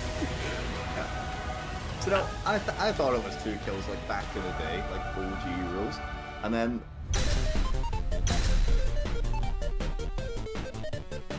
Choose your hero. Interesting. No Chaos Knight. Is he going to pick Chaos Knight? He's not. Pick Into Primal. Teams Pick a similar America. hero. Admiral Conquer. Primal into Conquer. Alright. Any sort of initial thoughts? I mean, both of these heroes are very much not mid 1v1 heroes. Have they got... If you have a matchup like this, it's just a draw and whoever gets the better ganks. I thought for a second they had the exact same starting items, but they don't. One of them has an extra there's a branch, and the ward other one has a gauntlet of strength. So And Ops has an extra ward because he's understood there's no team that can just buy both of the wards. Tom's might actually have yeah, a better block here. Yep, he does. Barely. Marginally. A very, very slight advantage, though. And as the last hitting begins, they've swapped sides. They've completely swapped sides. I think it's the first time I've seen that happen. It's just this is a two very tanky boy that have difficulty dying. That don't really care what the other person's doing. So this is probably gonna come down to like level 6. Tom's I feel like already the quite Conquer's low. just favored because the Crown Beast didn't have that much armor yet, and the Power was just destroyed. Well, going in to try and return some damage though with those stumps. Does miss the torrent, unfortunately, and Look at the losses. It's 15 and 1 to 15 and 1. So very little to nice, even though Primal has a lot more base damage than Conquer. But obviously, with although the Primal's target going to damage- take the lead on the last hits here, as he still has some creeps left from the enemy wave. if he gets his So I think there is a slight advantage here at the moment, going the way of the Radiant.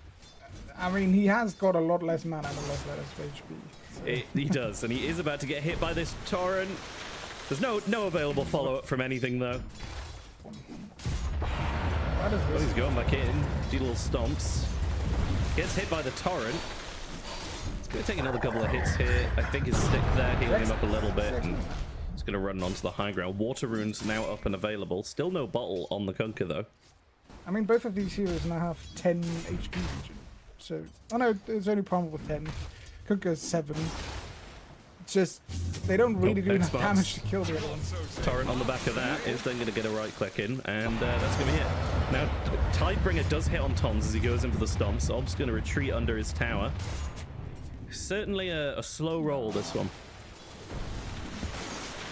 So it's not the inverse switch. Oh, level 6 hit on Oaks. He does not have the mana to cast all of his spells, but he now has... He does have a wand, a few boat. charges in that. Like, it's 135. He's going for it. Out comes the boat with the X marks. He's going to get him back. Gets to stun out onto Tom's. He's trying to do some damage, but he's not going to be able to do enough before Tom's charges his way back to safety. Does manage to hit that extra little bit of cleave damage on the Kunkka, the Tidebringer, but Tom's sitting pretty on just under 200 HP, I think, at the end of that fight. There's a Speaking of regen regenning up, regen at the bottom rune spot. Tom's not able to do anything about it. This could be huge. Oh, if he had walked there just out of guessing it, would have been amazing. Yeah. Just getting a region and running in. You got no creeps. You got no hope. You got no fans. You got no ground. don't know how Oh, but he's going to go in. He's Tom's- going to get the grab, slamming Kunkka into the floor, but it's not going to be enough. Does get hit with the torrent, a little bit more damage. Tom's now just trying to do what he can. See if he can survive long enough. Does knock Obst under the tower. Obst taking a couple hits here, deciding if he's going to chase or not. Doesn't chase anything, That and I could think be this a is going to way. be Tom's heading back to base to heal up, get himself some mana, and come back stronger, Region better than rune ever. kicking in. Getting a few Yeah, tower hits catch here. him under tower like this. Does manage to grab him, but the creeps are going to Please. continue to take aggro, getting a bit of damage in here, but out comes the X mark. It's going to send Tom's back, and Obs is going to bottle himself back up. Fight for the rune. It's going to go to Tom's. Does have the bottle now, so that's going to be a bottled invis rune. I don't think he had time to use the bottle to really regen up at all there before he had to just panic pick up that invis. And all of his HP back. In From comes the grab initial again, farming. slamming Kunkka into the ground once more. Out comes the X marks and the torrent. Does the boat follow? Boat does not follow. OBST gonna run in though, get a right click onto Tom's, and Tom's gonna walk away. And if he ever misses that ult, all of his damage goes there. So if he ever uses that ult and press press. Oh, here we Oh, go. in comes the Go ahead. boat and the torrent. He's gonna get the stun, but the damage just Not doesn't feel to enough be there. damage. Like Primal does not take physical damage. He takes damage, but he has 1,700 HP at minute 9. And Oh, does grab him, all of gets the them again, pulverize in under the the tower, tower. just in tower range. This could be a kill onto That's Obs. enough. Oh, but the torrent goes out. Tom's going to try and charge. going in. He's going to find himself under the tower, but can he finish him off? Now OBST running for his life, but Tom's has taken some tower hits. Out comes the X mark. OBST going to look for the finish, and he's going to get it with the Tidebringer just before the return can And here come. come the sharks. so that he had to use a charge, and the charge just barely puts him on the tower. Now he's gonna TP back with the X bottle. marks with the bottle, get Bottle all up. the regen, and then straight back to the mid lane. Big plays, big plays. And now Tom's is just so Oh, far Paul behind. Rose. He's gonna get his next nothing to be item done. with this creep right. There's an arcane root. If he wants to use his boat, he didn't get it off. But like, And of Elven's skin. Oh, because that all makes sense. Pulverize coming out from Tom's again. I think he's kind of just using it to clear the creep wave at this point. But in comes the X marks the torrent and the boat. OBST looking to get this final kill here on Tom's. So a decent amount of damage coming out, but he's not going to be able to finish him off. He's going to run off to get the illusion rune, restock his bottle. I think there's hope. He is charging in, clearing the creep wave out, ends up under the dire tower. He's going to get X-Marks as well. Couple of tower hits on the back of that with the torrent, and I don't think he can run away. He's already used the charge, does turn around to get the pulverize, keeping himself alive for another couple of seconds. But with a Tidebringer, it is going to be all she wrote for Toms. yeah. Just a beefy boy matchup, and Kunkka just does a bit more damage.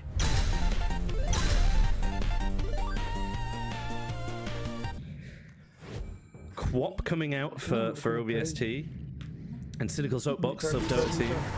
It's a Necrophos. Oh, that is rough. Just kill him before he gets you low HP. Kill him before you before you're scythable. Oh, this first ever interaction before before the horn.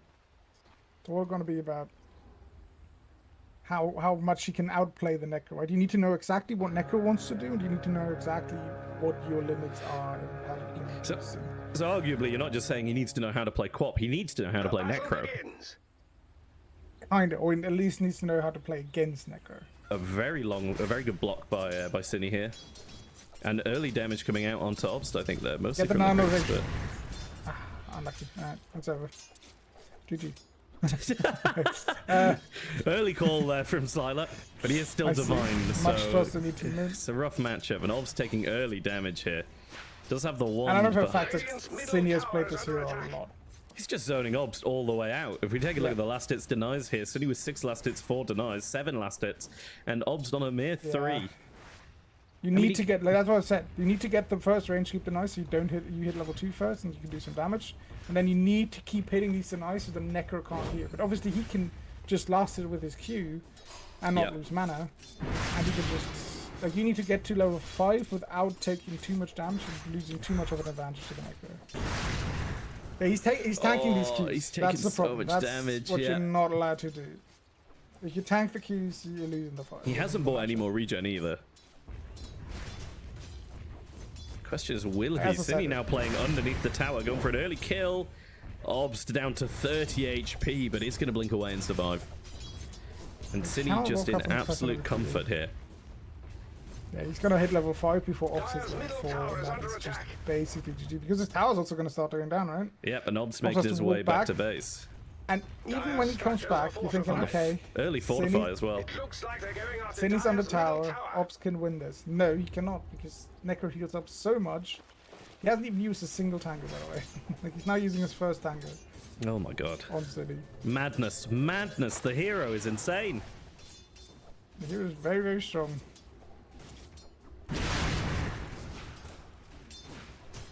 It's a lane-winning hero, for sure.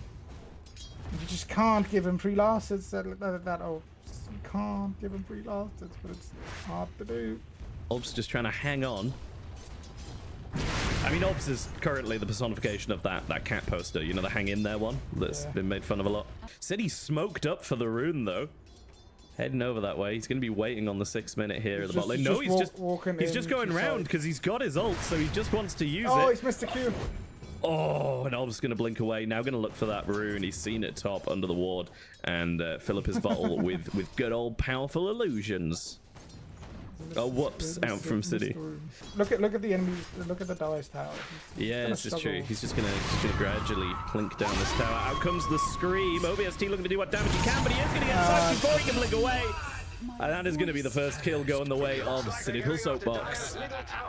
I would just stay in base and wait for the tower to go around. Yep. He's doing. No, he fought it. He's searching for the good button. He's not giving up. This is the second thought of the matchup, actually, as well. So Scream down for, Scream down for another 60 seconds, Sonic Wave, sorry. And Scythe down for another 50. So Scythe actually going to come up first, and AD now up on Cine, and... Oh, if you tank another one of those, you're up. Oh. It's close. I think Cine might actually just get the tower here before he gets obsed again.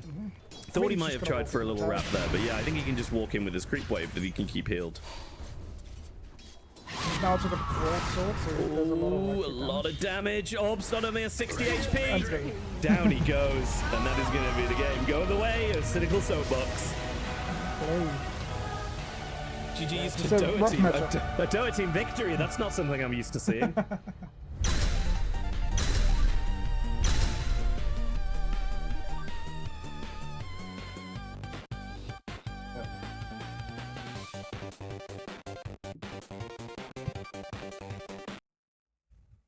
Well, Seething obviously really enjoyed that. What was that? What was that? Is Obst ancient? Yeah, I would say so. Yeah, after judging by that performance, so what? No, what? Why would you pick Quap? Right, you really hung up on the Necro Quap game. I see that now. I mean, you know, but he won those other two games. Therefore, I have to say, watching Obst play a ranged hero is like seeing a cat walk around on its hind legs. Like, it is I heard you say it. Unnatural. Like, it's unnatural. Like, you shouldn't do that to the poor man. Like, but he let him walk on melee as it's God intended. He beat the Guardian, he beat the Ancient, and he lost to the Divine. So that puts him somewhere between Ancient and Divine. Yeah, I think that's fair. Like, no, just 1 second here. How the fuck did you? Who even is this? So, it's Jax. We both know Falcus. There was another couple games in there that Who you're the fuck cutting let out. you in here? Yeah. You know, just made a couple calls, made my way in here. Just wanted to make sure. There are no other games. They are the games. There were 3 games played. No. Before There were tonight's 2 exhibition other match. games that were played. There were 2 I don't know other what you're games talking that were about. played. This is Okay, absolute okay. nonsense. We'll be back as soon as I get this sorted, guys. I'm really, really sorry about this. We'll be back in just one.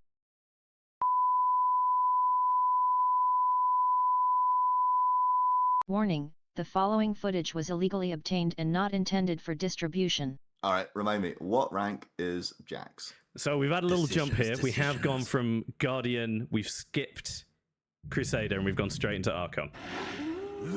Straight to Archon. Oh my goodness. Mainly because of the lack of the lack of lower rank mid players, I think. I'm guessing your goodness was to the Lycan being picked. I just don't see why Obst wants to play Lycan in the mid lane. I'm trying to think of a good reason why he'd want it, and I also think it's quite bad against Leshrac. Lycan's already quite a slow hero without 6. But there is a sentry right bang in the middle of the lane here, like just waiting to get hit. That's free XP if he finds it. Could be quite handy. So the Wolves, I guess, won't take any Edict damage. I don't think, I think they... Because they just buff him, don't they? They get 60 bonus health and 6 base damage. Be more racking up a bracer. I think also this is similar to when people say like regen is the win condition of 1v1 mid. It's also buying cheap items. You know, you don't want to set up to be like, oh, I'm gonna buy even a blade mail or something. That's too expensive. Well, I was gonna say, like, I have won 1v1 mids legit with a blade mail before. I just don't even go boots or anything. Right, okay, just straight into the blade mail. I genuinely think against Here's the Lash, Edict. it would be really, really good.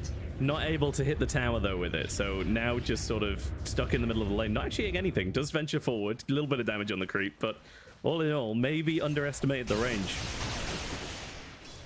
Warren is up. Out comes the Edict from Jax. Another lightning hit. Obst is like holding up very nicely to this damage though. There's extra health from the Spirit Wolves, so he is now getting pushed under his tower. Creeps with him. Jax is going to take a hit. Oh, hang on. He is pretty low here. He unfortunately ate the wrong branch. He's left his on the floor. It's gone. And the tower, hang on. Radiant's toughened up their structures. There is the glyph. Dire's mid towers having this thing's almost a half HP. Jax, on the other hand, trying to push him back out, does have the Edict up. Ob's taking a lot of damage from this Edict, getting pushed back under his tower. Edict does a little bit more damage to the tower, but not a lot. Not too much before Jax is pushed back to the river. True. Oh, here he goes. Hang on, yeah. Here goes the damage, but Ob's going to try and hit him back again. Now it is well under half. Oh my god. A third of its health left on the tower, less than a third. Obst, you got to do something, buddy, and you got to do it quick. Oh no. This Lycan ult, it goes on cooldown for like almost 2 minutes as well. Yeah, so like if he doesn't get a kill now, he doesn't get a kill. He doesn't have the die. health. He doesn't have the health. And there's the ult coming out of Jax. Ob's going to be forced to back off. Edict's up and available for the next tower push, and Jax could take the tower on the next tower push. He did. With the amount of damage he did on the last push, he's going to do it. He's just going to try and run down the tower. Hang on. Oh, Lycan. Gotta be careful, bud.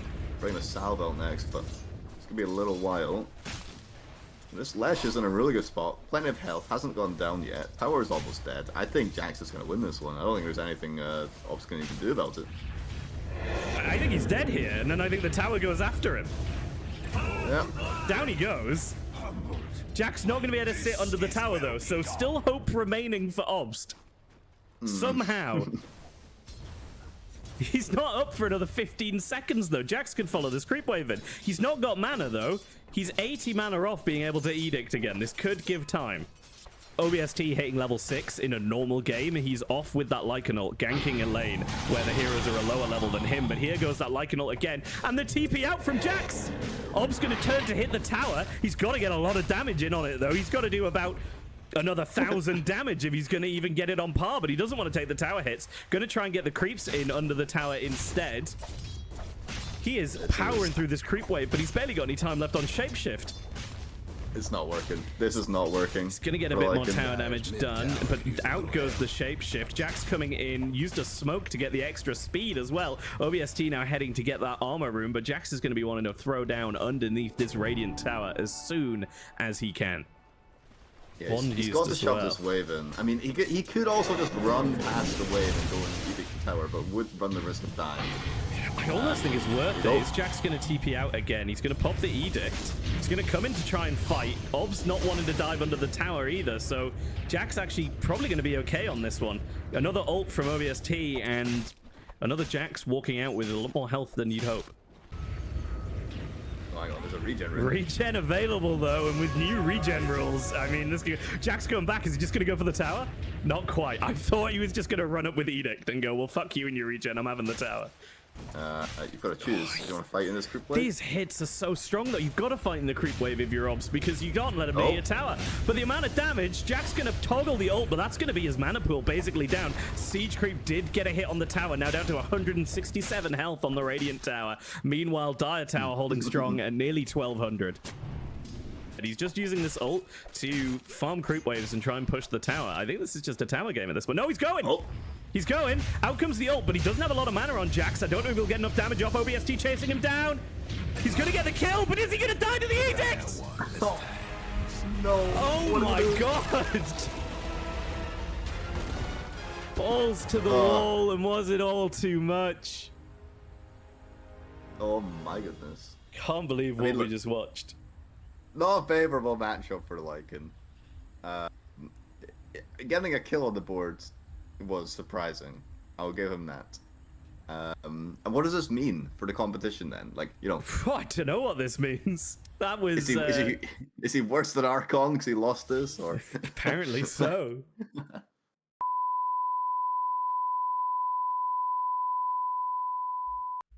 Okay, we've regained control of the stream.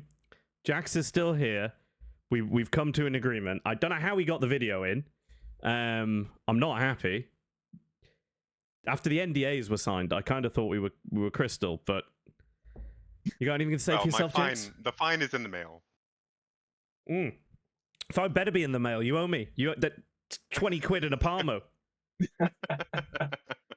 We've come to an agreement, which is because Jax did technically beat OBST, Jax is going to be playing in tonight's exhibition game to prove himself a secret immortal. Oh boy. I reckon Seething's going to be rooting for him hard because otherwise Seething lost mid multiple times to an Archon. Or a below Archon, like a Crusader. I am invested. I'm invested now. Yeah, I need to see my boy Jax win. Like, put out all the stops. I was watching that footage for the first time, and I was like, "This man's try hard." There's a smoke out from the base, like after TPing away, and I was like, "That man's here to win. That man's here to win." I think there's a lobby somewhere. I've been told it's been up for 40 minutes. I'm not sure where it is though. There's 4 people waiting and watching the lobby. Oh, there we go. I've got an invite. Oh, Jax has been in the Jax has been ready to go in the lobby. Just had this plan for it. Can I get an invite to the lobby? Yeah, I thought we would have just dragged you in. No. I can. I think I can do this. You can just stream it to me if you want. Like, No, I've shared the lobby. You can get in. You can get in off that. Oh, there we go. But I mean, you know, there we go. Is he good enough? Is he not? I couldn't tell you. I couldn't tell you, but we're gonna find out. Jax, good luck. Thank you, thank you. Right, I've got rid of him. Fucking prick. I don't even know how he did it. I didn't want that bit. I didn't even give him the footage. He never had the footage. Absolute fucking disgrace. Like. I think Click's probably leaked it or something. It probably was Click. Knew I shouldn't have trusted him. He was probably recording the whole thing himself. That's probably not even my footage. It's actually his footage. Now, but regardless, tonight. Oh, sorry, go on. No, sorry, go on. No. So I had a quick chat with Jax, and like, so his left rank mid was inspired by Ian Azir apparently winning a 1v1 tournament, doing the exact same thing of Ledge, and just going for the enemy tower. Ugh. But I have sourced for tonight a speciality mid immortal. An actual immortal player who actually plays mid. Not only all these immortals that we usually play with, the regular immortals who are actually just support mains who get forced into mid. This is a real life mid immortal. Going up against Jax. Well, Jax should easily win this because he's being Obst, and as we all know, Obst is fantastic at mid. So the picks are coming out. I actually have no idea what these are going to be. We've got an Ember Spirit. Or is Jax just going to counterpick? No, Jax might counterpick here, but he's coming out with Lina. The Lina. Lina. I mean, I can respect it. Like, yeah. I mean, he's just stealing my heroes now. Lesh, now Lina. Like, he's kind of just. Maybe I'm just going to live vicariously through Jax. You're the mid expert for tonight, I will say. So. Oh, thank you. It's you who's got to say whether or not he can win this.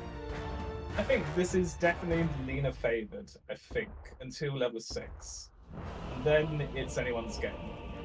To best of one, this is all to be decided. If Jax wins, he's secretly immortal, and therefore Obst is ancient. But if Jax doesn't win, we can do a poll. Oh god, I'm gonna have to do the poll, aren't I? It was sorry, have I made your life harder? Jess, make a poll. I don't know if that'll work or not. Anyone who votes for the immortal player is not cool and very cringe. Oh, what's the poll? Jess is here. Jess, the poll is who's going to win the game, Jax or the Immortal? Oh, that's a cool title. That's like a Penguin book right there. Jax versus the Immortal. It is. The fact you can see his name here is irrelevant. He's the Immortal. It's like Top Gear with the Stig. We're cool, guys. We're real cool. And Jess put it on a really short cooldown because the game's going to start. We got Jax coming out. He's got a Sentry Ward again. He was the only person, I think, in the 1v1s to pick up sentries. I think Obst picked them up one game, possibly the game against Jax. But 30 seconds. I think it just shows Jax has, like, that. He's got that support in him, you know? He's thinking about it. Dog in him. I've heard it suggested that, like, dewarding is pointless, but I'm like, it's gold. It is free gold, and you get rid of their... It's also a lot of XP. Like, I have lost the race for level 6 multiple times because the enemy mid laner got my Obst Ward. Like it's Jess, like half a. That's like a poll, third of not a level. prediction. We need a prediction. Off to glorious battle. Shit, that's my bad. We need a prediction. We can still get it up in time. You've got this. I believe in you. Yeah, I know. Quick / prediction. Exciting. We're professionals, I promise. It's not just me shouting down the stairs to my girlfriend. Well, Jack's kind of Yeah, fumbled coming out, the block blood a little bit. grenades. They both fumbled the block, though. I think we're meeting dead center here. Okay, well there you go then. Perfectly. Well, this is clearly an immortal level block from both of them then. So it's hard to say at the start. Right, as long as nobody kills anybody here, the prediction is still fine. Right, the prediction's up, lads. Get your potatoes bet. The poll ended. I don't know who won the poll. Ooh, early bit of damage going out here onto Farmer. Like I like it. I think the Lena's got hope here, and that level 6 is huge. Yeah, I think this is gonna be Lena favored until level 6 because like she just has that range, and unless like this guy is like an absolute god of Ember Spirits, which he might be, He he's very gonna well could take be. some of the last bit. He's just gonna like take a few of them, and He does return a bit of damage there, and he's healed up a bit. We're sort of more balanced now, and in terms of last hits, Jax is not having a good time. Now, I am gonna have opinions on this because I've been doing 1v1s against Jax and Peebo lately, and I've lost to Peebo several times. But I cope and say that the 1v1 meta now is just whoever ships out more salves. Everybody keeps saying this to me, you know. Stop invalidating the 1v1s. This is all we do on Top Goon is 1v1 exhibition matches. I know, but like I've literally been playing against like Peebo like puck mid. I was on Lena, as like a little bit of practice, and then I just see him like at the corner of my screen, hovering by the trees, like someone taking like the NOS canisters, and it's just like another salve, Peebo. You're addicted. You're addicted to salves. Check and then out he the wins because he bought more salves than me. check out the quick buy on Farmer. He's got it ready to go. You know, Out comes a blood exactly, grenade it's as well. all Jack's salve. taking damage here, is slowed. I don't think Farmer has any spells to follow that up with, though. Jack's going to manage to make it back to safety here. Has bought a salve, ready to get that shipped out. This is Farmer knows. Like the Immortal knows.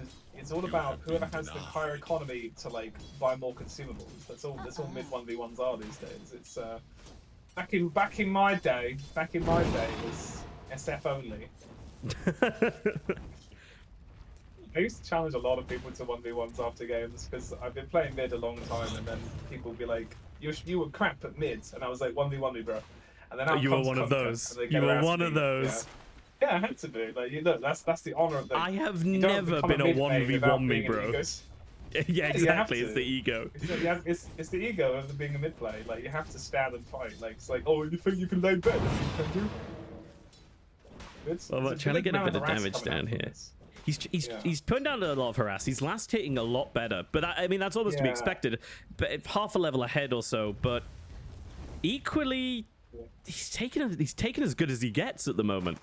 Yeah, what's the net worth sitting like after all these consumables? Okay, 300 gold off, but not anything really. I'm surprised. Like I was talking to Jax about this. I'm surprised he went for the thermal runaway facet because that's normally more like, oh, that's better for late game carry when you've got a bit more like right click damage available. Yeah. I would have gone slow burn, but Slow burn more damage overall. Is that right? Yeah. So slow okay. burn is 60% up front, 65% over 3 seconds. So it's 125% overall. So more damage, but it's over time. But still, salving up now. But look how low he did get Farmar behind the tower there. I mean, sitting in the tree. if Jax can just manage to get some actual mana regen out, then it could be okay. Yeah. And also that slow burn might have been better overall, but I still think there's grounds for thermal runaway. I think if he Laguna Blades at 6 and then doesn't quite get the kill, he's got good attack speed to continue going. Also really good for tower. Yeah, I think as well a lot of people struggle to last hit with slow burn, which is the other big factor, and the first wave in mid is really important normally. Like this is real difficult. It's really difficult to do on slow burn because they change the Q damage is like half an auto of damage effectively. Bit more damage there coming out, Farmer. Water runes are now up. Nobody has gone for any yet. Salve coming out on Jax. Farmer going to go for that rune. Nobody has a bottle. I mean, Farmer's not going for a bottle. Jax does have... Yeah. We did have the bottle queued up. One of them definitely did. Okay. Bit of flexible items. Don't know where they've gone. I think a wand is pretty huge here for Jax, to be honest. Yeah. But he's bought the recipe first. He still doesn't have the stick, so that's getting shipped out, and he's going to find out that it's not as useful as the actual stick would be. I'd rather have the stick than the recipe. The recipe, you think? Yeah. Yeah, I don't know. Just little top tip from Seething. Just like buy the stick, don't buy the recipe. Don't say this show's educational. There you go, everybody. You've learned something new. Please take that forth into your competitive games, into your pubs. Yeah, this will be.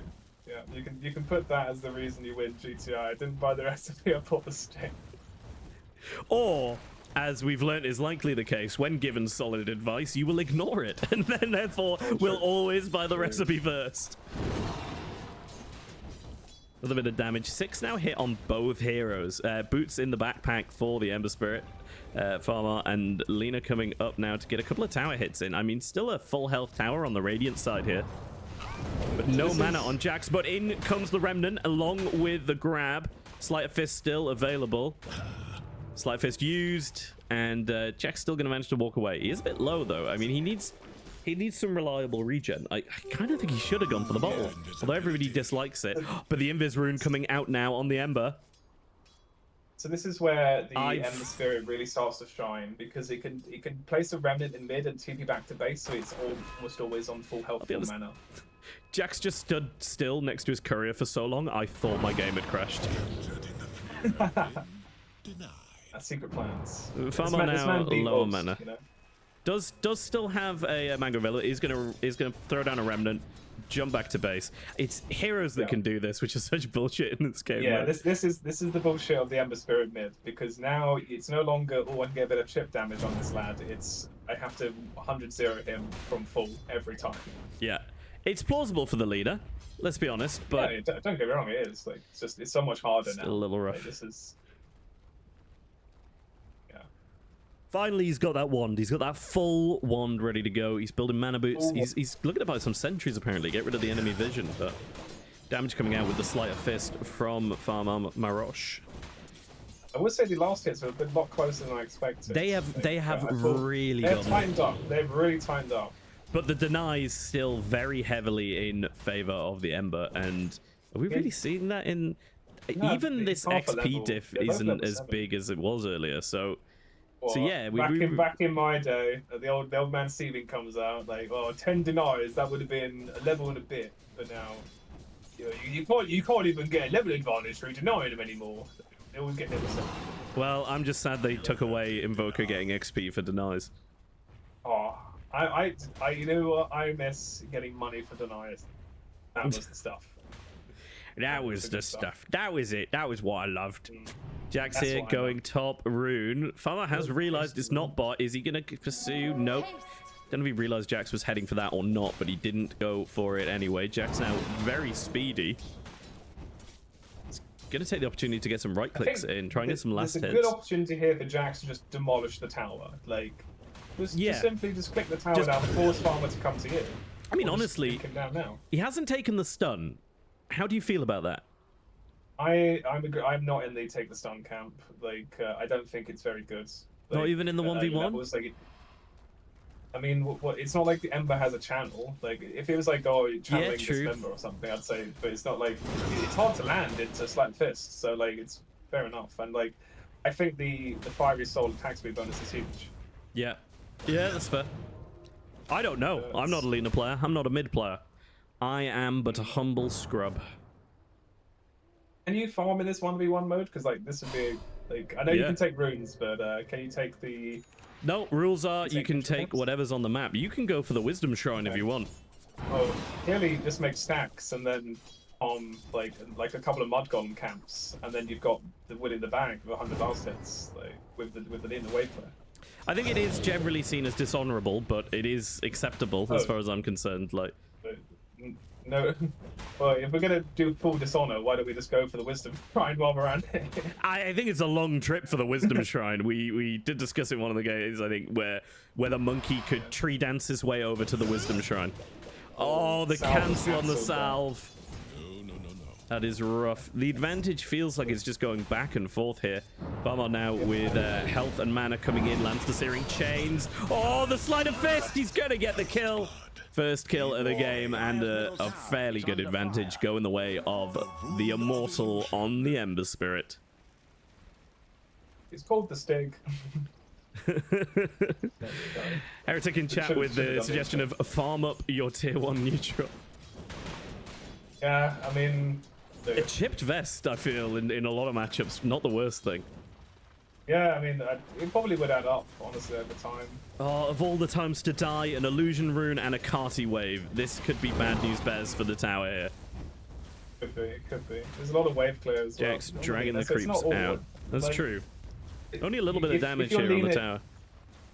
I think if you're Lena here, you just want to, like, force this man out the lane with as many, like, dragon slaves as you can and just punch that tower down. Because you're not killing him. Like, you're just not. Like, he's just going to remnant away. You can't stop it. I think you dragon slave him as much as you can. Laguna blade him, and then if he leaves, just hit the tower. And if he doesn't hit him... Laguna blade! Laguna blade!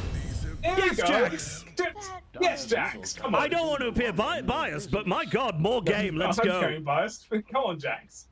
That was excellent. Father, what was going on? This is like when the Stig crashes the reasonably priced car. Take the tower he is actually going for the tower. Another 8 seconds without the Ember Spirit. This tower is falling. No, he might not make it back in time. Oh, the glyph. Out comes the glyph. Definitely needed. Yeah, okay. Salve up. Hell yeah, brother. Hell yeah. Jack salving up in the trees here. Farmar now back in lane, ready to go. 2 salves available. So much regen ready to go. Does have that full orb of corrosion, which we learned earlier does not contain the one of the orbs. It doesn't contain the orb of venom. It contains a band of elven skin for some reason. That's the wrapping. That's what it's wrapped in. What has happened? Have they both just killed their waves so quickly? Take the rune, lads. Take the rune. The sportsmanship, a lovely little high five. It's nice to see. None of that. You wouldn't get that from me. Yeah, I don't know why no one went for the rune, but I enjoyed the high five all the same. I mean, okay, this is still tight on the last hits. Like, could be anyone. He is going for the rune on Farmer. He's gonna get, yeah, this could be huge. Look at that sleight of fist cooldown. Another set of raindrops and 2 salves. 5.3 seconds on sleight of fist. This is the 3rd set of raindrops coming out. This. You can't have a fair 1v1 anymore. You can't be like, oh, dodge the spells. I'm just gonna get 3 sets of raindrops, so all of your harass is worthless.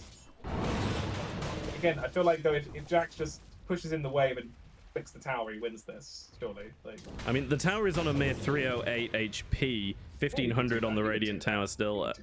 But Farmar's doing a great job here of just keeping the creeps out from under the base. Go in, Jax. Now's your chance.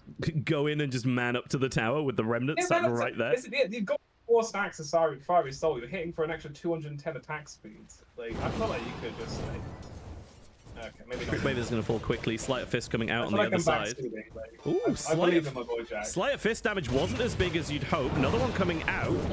Oh, but now pushing in. How good the searing chains. Jack's trying to man up and fight this. Give him the blast. He gives the blast, but now with the jump to the high ground and the dodge, and that is going to be it. The Immortal, undefeated, taking down the puny Archon. Beautiful. Beautiful. That was, you know what, really well played on the dodge with the Ember Spirit. That's an immortal player for you. That is an immortal player for you. I mean, Jax held his own. Jax held his own reasonably well. I think, yeah, that was Jax could have won that, like at several points. But you know what? But like, that's a fair fight. Yeah. Unfortunately, we are subjects of the scientific method. Therefore, Jax didn't beat the Immortal. Therefore, he's not immortal. He's simply Archon. Yeah, and fair enough, yeah. Obst lost to Jax. Therefore, Obst is Archon. Obst is being overvalued right now at Legend. Alternatively, but hold on. Obst beat Toms, so where Yeah. does that put Toms? It's Toms- Tom's Crusader. Toms by also our Archon. logic here. Tom's is also Toms at is max okay. Archon. We're learning out a lot. Yeah, that's what we get. I'll get Gino to update the spreadsheet now. Tom's surprisingly cheap, apparently. And this was the man that won the 1v1 mids. Like, He did. So Okay, Tom's, impressive practice. Jax, and Obst, all Archon players. That's what we've learned here. All Archon dogs. All Archon dogs. And you know what? The better for it. You know what, guys? Mm. I'm Legend 3 right now. I'm better than all three of you best. fuckers. I'll bring out Pudge in the 1v1. You dare to challenge me. You dare, sir. We're very behind schedule now, but should we have a quick little chat with Jax? Yeah, go on then. If he'll barge his way in, I think I can hear him now. He's in Jax? the walls. Is that you? I've been kidnapped. Yeah. I broke back in. No, I haven't. I Um, broke back in. How's it feel to be affirmed Archon, Tom's is Archon, and Obst is Archon? Wow. Yeah. Okay. Sure. Yeah. Because you beat Obst and Obst beat Tom's, therefore you're all at max Archon. Ah, really? Okay. Yeah. Sure. I'm fine with that. Nice. How did it feel? Do you feel like you had a chance? Did it slip through your Yeah. fingers? No. It's always cool to play against really good people. So I was saying, like, halfway through that match when he started dodging Dragon Slave with Slight, I was like, oh, I gotta start pump faking the spell, so you start using your Slight and then counter cooldown. And then he was like, oh shit, yeah, that's a good idea. And then I think I gave him the idea to dodge Laguna because he was planning on it. And I think if I landed Laguna, because I took the superheated facet, so if I Laguna'd him early, I could have got the extra attack speed. But I was worried he was going to dodge it. So I was like, I'm not sure when I'm going to be able to use this. So I tried to use it right after a spell, but I mistimed it because I was thinking about other stuff. So. Oh well. If you get out of Archon, that's it. Did you Okay. did you Will do. consider just going for the tower? Was it an option there? I did. I was trying. But when I walk up, he just runs me down with Ember because he does too much damage. Yeah. Like That's I bought the ring. I should have done that earlier. But like, it was reducing my damage taken by a lot. But it's just not enough. Like, he's a melee hero. Like, I can't stand on top of him. So I was thinking about a Dragon Lance to like do it from low ground and then place a ward, but I never made it. Well, I guess that's just the way it is. I was almost going to say thank you to you, Jax, for playing, but you've kind of been a real pain in my ass tonight with your shenanigans. So I guess we'll just kick you to the curb and wipe our hands of you. Yeah, for sure. Well, there we go. That's him gone. So there we go, Jax. I mean, he played very well. Could he be ancient? He played really well.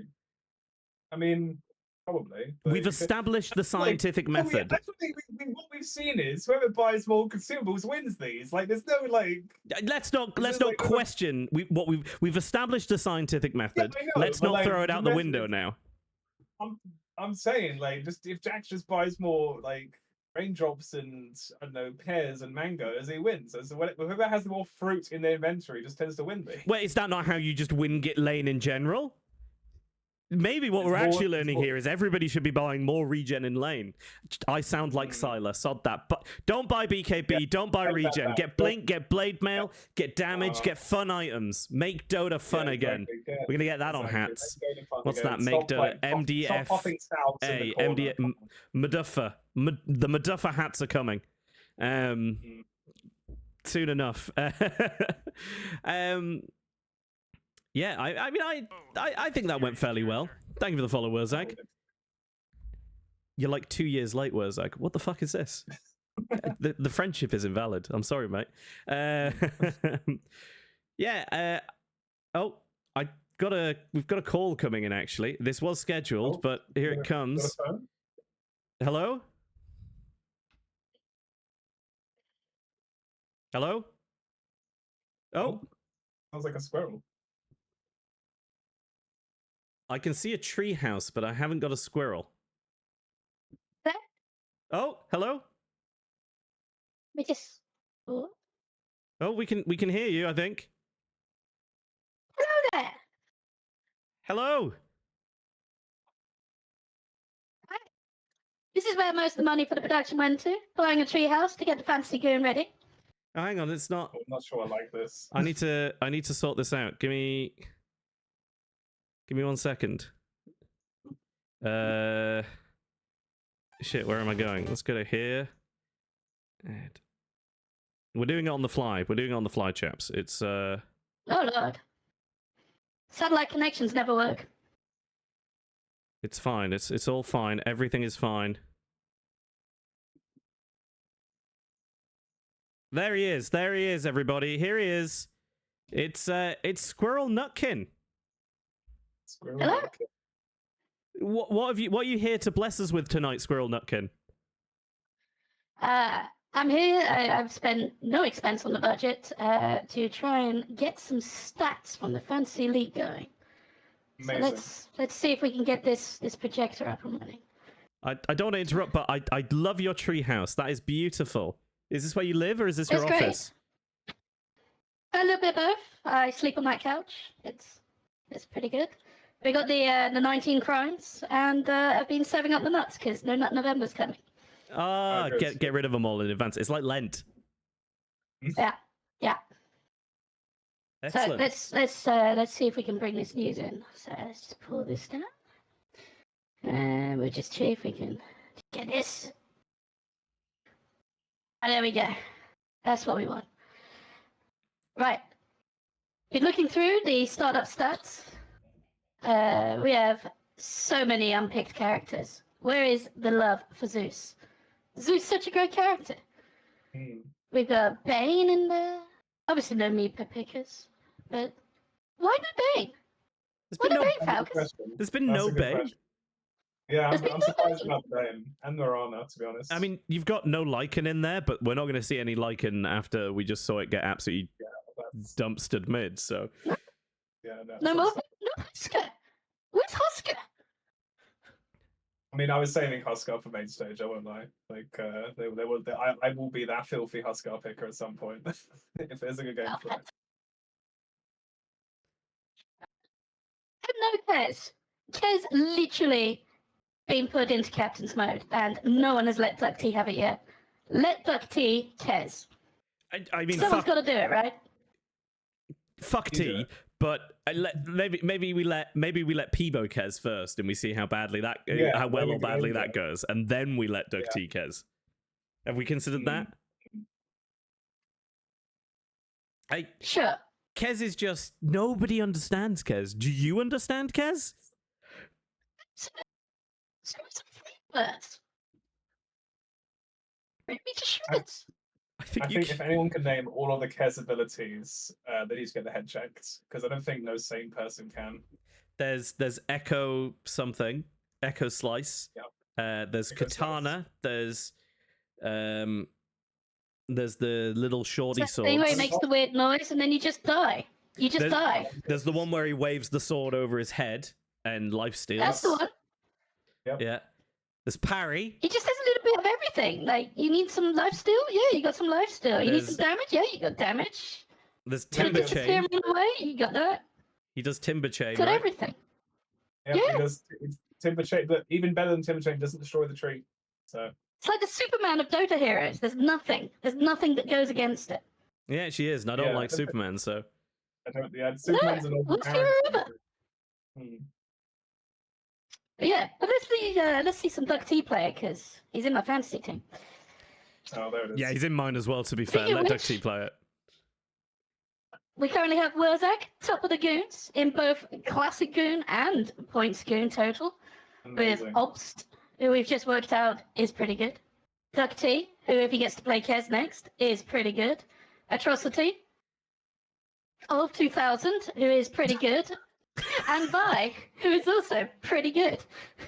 I mean, we've just worked out that Obst is Archon, so he's actually boosted, Yeah. but It's boosted to hell. But yeah, honestly. I mean, it's, again, it's a good source of fantasy.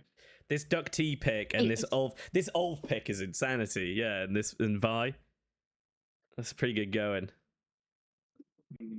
I guess I'm- you do run out of coins and you have to kind of, yeah. I've got my own personal And Vi rivalry is- with Wurzak. Absolute value. Oh, We got size matters. Size matters. So we got the longest and shortest games here. We actually got some clips for this, so we're just gonna wheel the TV in. If we could just wheel the TV in. Love There we TV. go. Oh. So, just gonna see if we can tune in a channel here. Let's just have a look and just. Oh no!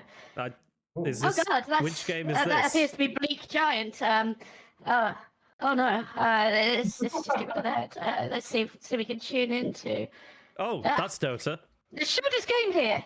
The most important point, as you can Smallest. see, that is Ninja getting the only kill in that game. The second most important point of the shortest game.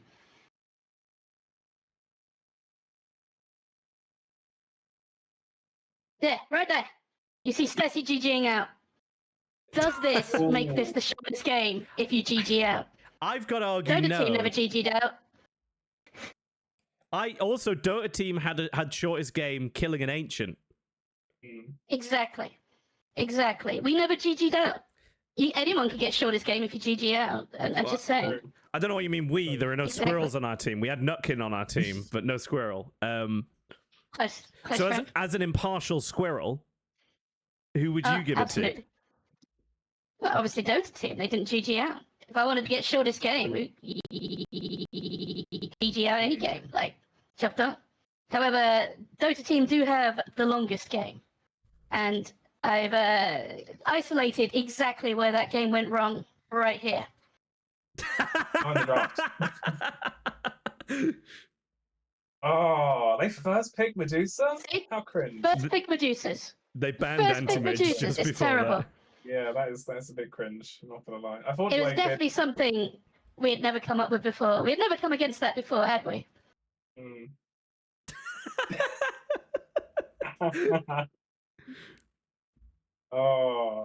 This is. There it Ah. is. That was the last pick Medusa. That may have though. been the weak kill. That was completely different. I don't know why you didn't ban it. We've been through this. Why didn't they ban it? My IBS has been really bad. I had to go and shit through all the drafts. Oh, I see. It's unfortunate. It's unfortunate. Yeah. All right, let's just wheel this out of here. Yep. Right. Next slide. Oh, most kills. Who do you think's got the most kills so far? Oh, well, I think I know this because I played the crap out of that We Top are Trumps game. avid Goon Top Trumps players. Top Trumps avid. players. I'm and- really pissed off still that Seething's ahead of me. Yeah, because I beat you to it, boss. I've only got 14. Oh, It took. I think Psychovert was near the top with 34. I think. No, it's. but that's 13. I mean, in total, Oh, most in kills. I might have In just forgot. total. Oh, in total. Ducty. Yeah. Oh, who's the? Oh no, it's gonna be something like Ben because he's played the most bloody games, isn't it? Like. We got Duck T. We got Ben. Is it me? It is Duck T. It is Doug T. Okay. Who's most deaths? Oh, Oh. this one David could on be me. Street. Actually, no. Hold on. No. It could. No. Hold on, who's on Granny's Cookies? The. David on Street. David on Door. Street's a good player. No, but like, I'm just. I remember in the Top Trumps, if I got David, I was like, that's a lot of deaths. Chat, got any can do it. suggestions? Chat, we've got a suggestion what of is Door, a chat suggestion of Matey, Birds coming out. Come on, chat, serious suggestion. Come on, who is it? Serious suggestions ideas. only. Serious suggestions. Pineapple? It couldn't. Oh, It couldn't be, could it? It couldn't. Ah, you Oh, it's Falcus. bastards! Oh no. No way. Oh, it's You've not Falcus. died 106 times. How many times have you died in that 106 death block times. game? I've stood in Imagine like dying 3 more because times. he can kill. That's your fault then. And That's- also, oh, yeah, of course. also, I stood in that sit-out game where they all just fucking abandoned me to the deaths. Yeah. I'm sorry, friends. Oh, if you hook it, we can kill it. If you hook it, that's my favorite line to That's tell. not I've true. hooked it, That's my guys. I've favourite hooked it. line Where the to- fuck are you? Right, Oh. moving on. It's just not true. Emotional It hurts. damage. Moving on. Player of the week. Just this Now week. this is if we had a weekly show, then it would have been player of the week last week. But player of whatever we've just done. It's got to go to Vi. Oh, Vi has got the absolute 33 points that gave anyone with him in their fantasy team at 33. That's just Yeah. so good. He's got a massive amount of points in total. His win rate's great. He's doing so many healing. It's just a Vi natural. But we have to wonder: is Vi the carry? We got Leaping Llama here. We got the stats of Llama. And we're just gonna go through some of these. Vi's killed more people than Llama. Okay. Vi's assisted with way more kills than That's Llama. more than 3 times. Vi's 2. Llama? None. That's infinitely more Vi's first Bulls bloods. and Decon. Oh. So it's in my opinion that we stamp Vi here as the carry of OGs, leaving Llama to support. I can agree with that. I It think you've just got makes to. sense, doesn't it? I think you've got to earn carry. I say this in all my games. Like, if you're not getting the kills and farming the most, then that's on you. You're not the carry anymore. Absolutely. However, we do have this stat. Vi has bought 310 wards throughout the game. Llama has bought none. Not a single one. But, thankfully, Gaben has blessed us with a 7.39E update. And we now have carries are now also able to purchase wards. So Larry's got no It's excuse. exactly what it says. You do not need to double check. Oh, sorry. Is this that Larry now should be buying wards, or Vi is a carry who is also buying wards? Well, because Vi was labelled support, he feels like he should buy wards and is doing a great job of it. I feel like Larry feels like he can't buy wards because he was a carry, and carries couldn't buy wards before this day update. But now he can. They can role switch. It's just a mindset change. Okay. So Larry has the potential to become a good support. He does. We've got it all of us inside of us. We could all be good supports. Like Larry. Exactly. Vi actually played a game of Drow the other day. He accused me of building an all-support stack for a pub game, and he knocked it out of the park. I think we won? Good. I don't really remember. Of course, Vi's Drow is goated. He's the best carry in the tournament, we've just seen. Well, there we go. Oh, that's really exciting. What does this mean for people who have Vi in their fantasy team? Should Vi be a carry? Well, if he can get that many kills and that many assists with a support hero, like, think what's going to happen when he goes carry. I fucked up not picking It's going to be Vi. unstoppable. It's going to be so many points. Mental. That'd be great. Anyway, we have an update going forward as well for the points. We have got some changes. In light of Vi, we're going to put 20% extra on healing. We're going to introduce the -3 points for Helm of the Dominator, because it's cringe. And we're going to add 7 points, because I have not seen a single Divine Rapier yet, except for Cynical Soapbox, who left it in the base. Also, what's it? Oh, fuck. Sleepy Moon had one that game as well on the Deucer. I think it was being passed around like a box. No, of it wasn't, Smarties. because Cine never took it out the base. It was his backup rapier. Is this a rapier bought or rapier picked up? Or It is whoever has a rapier in their inventory at the end of game. Oh, here we go. So it's like a floating I see 7 the points. So it is the I see better the stat. extra coming back. The 4 rapier clockwork sitting in base. Just The waiting. whole hot potato. Can you get multiple points for rapiers if you build 2? Possibly. You'll just have to try and find out. Well, I'm not going to be able to, unfortunately. I was talking more to Seething, the one still in the tournament. I'm not known for buying rapiers, but if Maybe the you could situation be. if the hour is dark enough, the rapier may come out. Duck says if he gets Kez, he'll get a rapier. You know what? If I'm up against like Doc and he swears it, like he'll buy it first item. Like I might just let him have it. I hope the first game Duck gets Kets is the first game they let Vi play carry. Let Vi play Kez. Oh. That could do it. I could do it, yeah. But yeah, He'll that's find a it way from to me. make support Kez work. That's Amazing. it from the treehouse. Amazing. And in honor of Dor, who has absolutely more smokes and dust than anyone else, I will bid you farewell. He's gone. Gone. Where'd he go? He's actually just gone. He's disappeared. That's where all the budget went. That single GIF. That's where all the budget went. that was the budget. We've That was the there's been a squirrel embezzling for the whole year now. Well, thank you very much, Squirrel Nutkin. That was excellent. It was actually brilliant. I loved it. Amazing. I need to check the running order because I can't remember what we're doing next. I think there was some. Stuff. It's the quiz. It's the quiz. It's quiz time, everybody. Oh, hell I yeah. need to find our contestants. We've got one waiting in the waiting room. I'm gonna bring him in. Flowzone, welcome to Top Goon. Hello. How are we? I'm gonna let Seething have a chat with you while I try and track down your opponent. Oh no. Is it like, Yeah, you don't want to talk to me, Flowzone. I know. Hello. But, how are you doing today? I'm good. I'm actually really hyped for what this quiz is. Like, I don't know anything about it. Do you know anything about it? Okay, so I got a message about an hour and a half ago from Falcus saying, "Hello, do you want to do a quiz?"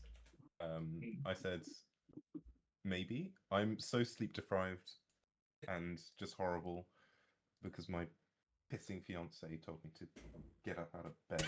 I forgot about this. I'm still furious about it. He was up till like 12:30 last night playing golf with your friends with us, and then he had to get up this morning. Just dreadful. But that's okay. I'm having a good time. I'm excited. Right.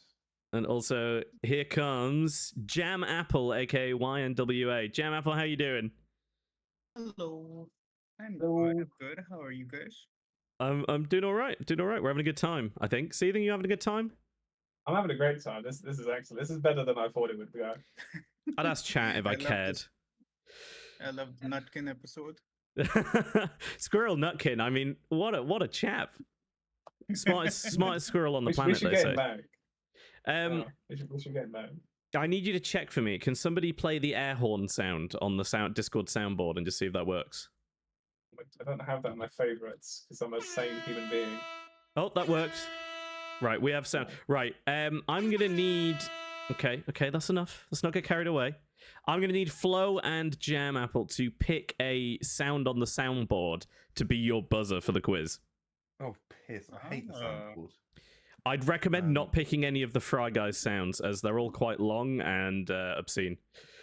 No, what about this one? Yum yum. Yum Yum is acceptable. That is acceptable. Yum Yum's acceptable. I think Yum Yum's. I'm calling dibs. Oh, right. So Flo's going with Yum Yum.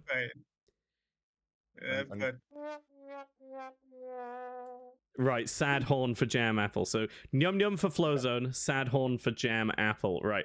I'm gonna get the quiz up. I'll share it with you guys, and we will get this.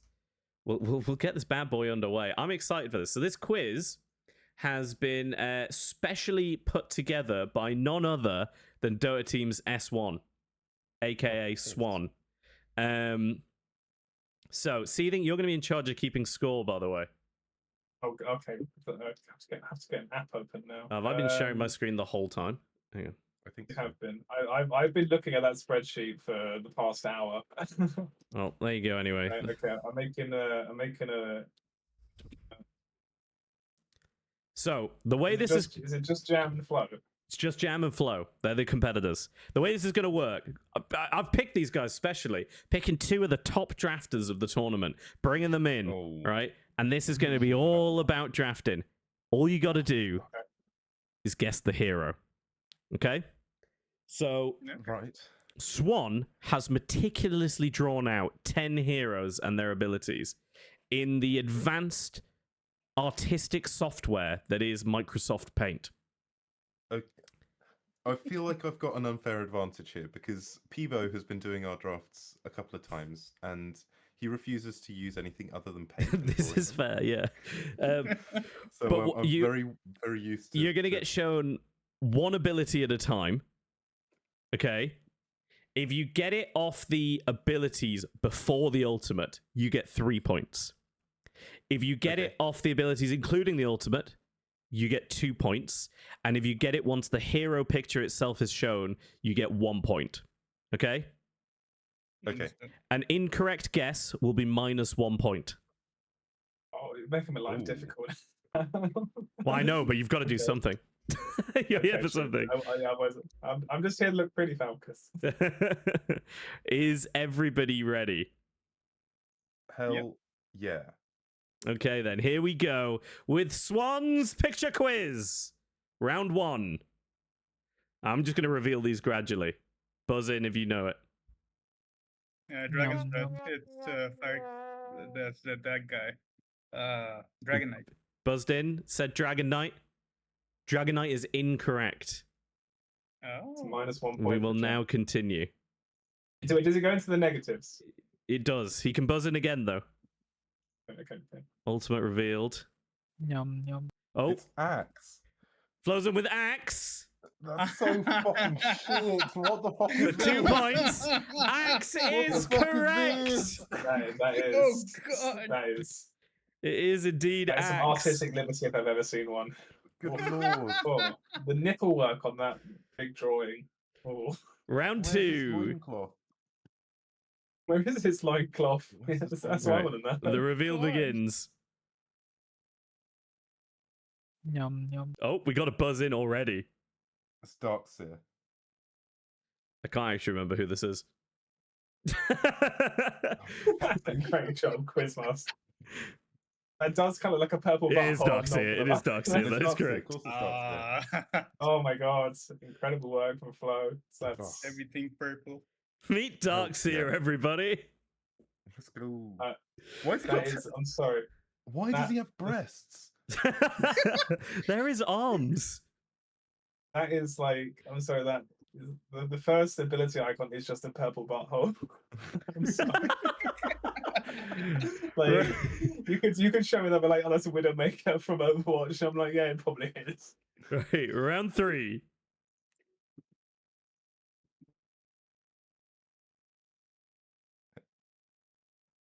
Hey? Yeah, me here. Okay, maybe. Oh, the other one. It's not your buzzing sound. I'll take it, but No, it's not your buzzing one sound. job. There it is. Alright. Jam. Storm Spirit. Storm Spirit is correct. There he is, our old boy Storm Spirit. He does have a fun hat, to be fair. He does have a great hat. He definitely doesn't look like one of the village people. Okay, next round. That jeans, yeah. Maybe those dogs here. What the fuck? What is this? Oh, I know. Wait. There's the buzz. It's Broodmother. I think Jam That was is first. Jam's buzz. Yeah. Jam, what's Yeah, your but- answer? No, hold on. What the fuck? No, that's fucking That Jam went. bullshit. I was You're- watching the you're Discord. sup- Jam's the one lighted up first. You're He did supposed not. to. Did it fuck? He shouted and did not buzz. Oh, I demand- buzz first. I did demand buzz a first. recount. That's We have bullshit. replays, no? This is recorded. I'm gonna say that Jam buzzed first. That's Jam, outrageous. Yeah. But give he an answer, didn't to buzz be fair. until the ultimate, so this will only be worth 2 points. Jam, what is your guess? Broodmother. Spiralings, right? Okay. Broodmother is correct. I apologize, Nutkin. All right, next round. Fingers on buzzers. Fingers on buzzers. The correct buzzers, preferably.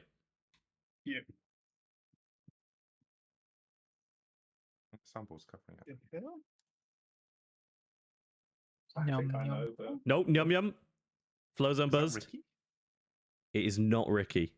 Oh, It's a negative piss. point for come on, for Flo. Come on. Oh, And continuing. I'm sorry. That one's on me. He's just trying to make it The hell? interesting. Hero reveal coming. Oh, come on, even I know this. Jam Apple with the buzz. Grimstroke. Grimstroke is correct. That is 1 point for Jam Apple. Even chat had this before he got it. Oh, come on, that I think that the first one with like the actual paintbrush, I was like, that's just the paint effect. That's great. That's all grimy. I'll be honest, I'm with you, Flo. These were fucking useless to me. Oh, the little minion, his wife is cool. Next round. Yum yum. I think Num Num pipped it there Yep, yeah, you got barely. it first. Yep. I think Num Num picked it. Yeah. Flo, Is it Venomancer? same as Teehee said in chat, Venomancer is unfortunately incorrect. We will continue. Both can still buzz in. Oh, there's a I buzz still from have it, I Jam. still have. Yeah. This is Wipe Up. This is indeed Viper.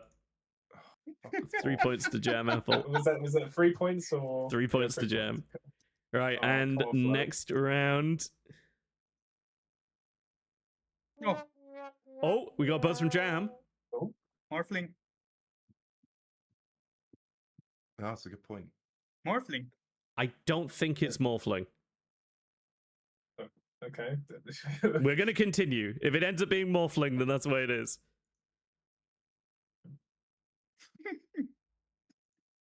Both can still buzz. Oh, Oh, crap. Oh, It's was there Magnus. a num num there? Magnus. Yep, flows on with I didn't Magnus. hear a num num. Magnus is correct. I think I heard a Oh, num num. shit. I thought that was a waveform. I did have to like double check it because I Yeah. kind of get it. But I just felt also, like such a waveform. there's the electricity here of the shockwave. Come on, guys! I thought Like, it was ice. I kind of thought it was ice. Like, I thought it was like ice path or something. I thought it was Tusk, but I wanted to check. the next round. What the cunt? That's not a real thing. What is that? It's Oh, sunset? oh. And the hero Yum, reveal. yum. Oh, a buzz in from Flo Yum, yum. for 2 That is points. Morphling. Calls Morphling. Morphling is correct. Oh, Hell yeah. 2 points to Can Flo. I interject quickly with the scores? What do people Here's think with the scores. are? I think Jam's ahead. It's 7-7. It's Dead heat. Dead heat. How many rounds is Dead that? heat. No idea. I've not been counting the round. Nope, me I've just either. been, like updating the tally. It'll end when it ends, but the next round It'll is. end when we run out of pictures. Yum yum. Buzz in from Jam first. Timber. Timbersaw is correct. There he is in all his glory. Good lord. My God, who made this? To be fair, that's a good one. That's a good one. Hats Yeah, off I don't to know. whoever made The ability icons are good. That is a questionable. I think that's spot on. There's a Look, little lad, the like, little hanging out, lad. having a good Yeah. time. he's- Oh, it's a little lad. Oh, I thought that was Why a is really he- badly drawn face. Why is he wearing a bandana? What do you mean? That's he's his got... eyes. This is like behind the two things. gears. No, that's just the roof. Yeah, that's his. Otherwise, that's the roof of his otherwise when eyes. it rains, you'll get wet. Face. I thought that was like the hair and a beard. Right, next round.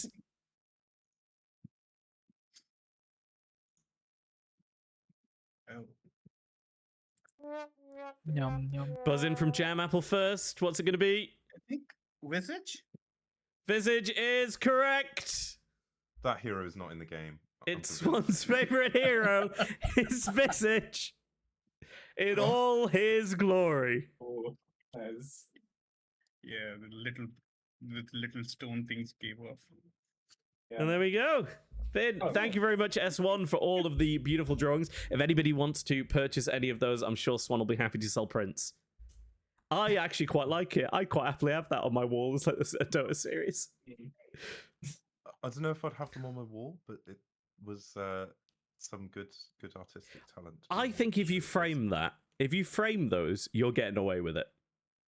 If I think framed I it, should- I would be kicked out of my house. I think I should get S1 to be my PR for my team. You absolutely should. Definitely. Who's the winner?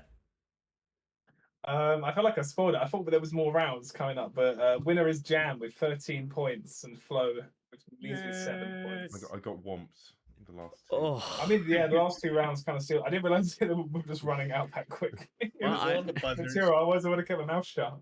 I mean, Just the buzzers. clearly going into Yum, yum. this main stage of the tournament, substantial advantage there to 5 stuns with the superior hero knowledge. I can agree with that. Yeah. Do you think your team will sort of be able to fill in your weaknesses, Flo? Honestly, at this point, I think no.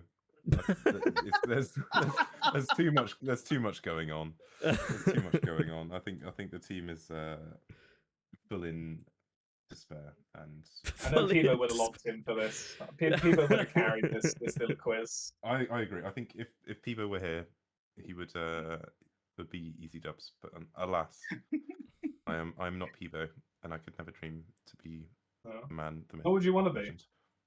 Who would I want to be? No. I said nor would you want to be like. Oh no, God no. Heavy burden, No, carrying all that exactly. charisma around. You know. Imagine, like, there's just too much going on, and he's just too fantastic that anyone that tries is you're just fucked. That's it. Well, there we go. We've had a little more Peebo chat, as was requested earlier. Thank you very much for joining us, lads. I hope you enjoyed that as much as I did. Yeah. That was a Or lovely segment. I hope you enjoyed it as much as the effort of me downloading all the pictures from Swan and then placing little white boxes over them and animating them to disappear on click. It was exceptionally well presented. We love your production value, Top sir. job. I'm very proud of you. We do our best, and thank you, Google Slides. But Top job by yeah. Top Goon. Best of luck to both of you in the main stage, and thank you very much for joining us. Thank you. Thank you. Cheers, everyone. Bye. See you later. Flowzone and Jam Apple, everybody. I mean, Let's give him a hand. I think hero knowledge is very important when it comes to the draft. So knowing the heroes, knowing the spells, knowing what you're going to have on your side, maybe that's where Ice Cubed is lacking. I feel like that's the ticket now. Like if 5 stuns draft Visage, I was not gonna know what they're up to. Like, Flo oh, doesn't what's even this know who creature? that is. Exactly. Exactly. He's gonna have no chance. Who is He's gonna this be like, oh, guy? what's a bird? It's like why Absolutely are there insane. three birds running around? You know, exactly. Easy dubs. But speaking of going into the main stage and how well the teams are going to do you have any predictions for how any of these teams are going to do going in the main stage? Who do you think is going to do well? Who's bringing up the rear? Who's going to be first out, excluding Dota team? Can we pull up the bracket so I can have a look? We can indeed. Can you even see that? I can't quite remember where everyone is. Like, because I feel like this is actually going to be a lot closer than people think. Like, I feel like on a good day, any one of these teams can put it out of the bag, honestly. So, game 1 of the upper bracket, we've got Radbar guys going up against Stezzy's Ultra Shitters. I'd back Radbar. Might count. Yeah, I think Radbar. However, the counterfactual. Stezzy's are the only team that's taking games off of 5 stuns. Oh. And 5 stuns has some really good players in it this time.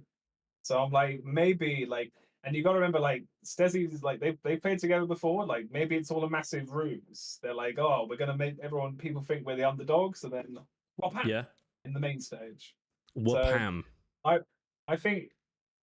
Unfortunately, though, I still kind of think Radbara 2-1. Reckon, or probably all 2-0. of that, and you've just gone, oh no, it's definitely Radbar. You know what? Fucking I'll root for Stezzy's. Come on, Stezzy's. I will not be.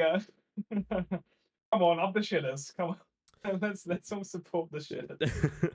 Game 2, we got OGs into Black Country. Now, personally, I'm gonna say I feel like OGs should take this, but an A game Lunst Valentine and a sober, or maybe at least just sort of slightly tipsy Bleak Giant. I think if we could find out a hero that Bleak can play drunk, Black Country Winners are unstoppable. It's Pudge. Put him on Pudge. There we go. It's always Pudge. Pudge is the drunk man's hero. Pudge is the drunk man's hero. And I feel like sometimes, like, I have to say, having watched that game back versus OGs versus Pigs in the Gaff, I was like, they do just sometimes roll a blinder in the draft. They just don't pick any stuns, or they pick Enigma without any like setup for it. And I was like, it could easily happen again. Like, I mean, do you remember how good OGs was looking last year, going into the main stage? Yeah, and then they were first out. And then they were first out. So, all to play for, and yeah. It was a tough one. What I heard there was Black Country Widows are going through because OGs is going to repeat history and be first out. Your words, not mine. Your words, not mine. I mean, fingers crossed for the lads, but yeah, history does like to repeat itself. 5 stuns, no brains versus Remastered. I'm gonna say this is gonna be a quick 2-0. I'm sorry, Remastered, but you were barely clinging on versus the all random team, and you're trying to come into the top of Group 1. Not looking good, Chief. I'm sorry. They might do better in the lower bracket, Yeah. but I don't see them beating one of the strongest teams in this. As I say, tournament, I will say we're hoping for Rian Mastered to get it together, to link up as a team. Yeah. Oh no, I like all the lads there. I'll also say Dota team it's we didn't get an impossible draft in that game. We got a playable draft where we had all the heroes in positions where the heroes are known to be able to play, and my boys played their fucking hearts out that game. There was I'm not. This isn't. Swan played a fucking Broodmother into Earthshaker and somehow didn't just get repeatedly echo slammed. So I think Rian Mastered still had they were still being given a run for their money, and I don't think in like a negative light. So I think if they're sweaty enough, I think they can pull it out.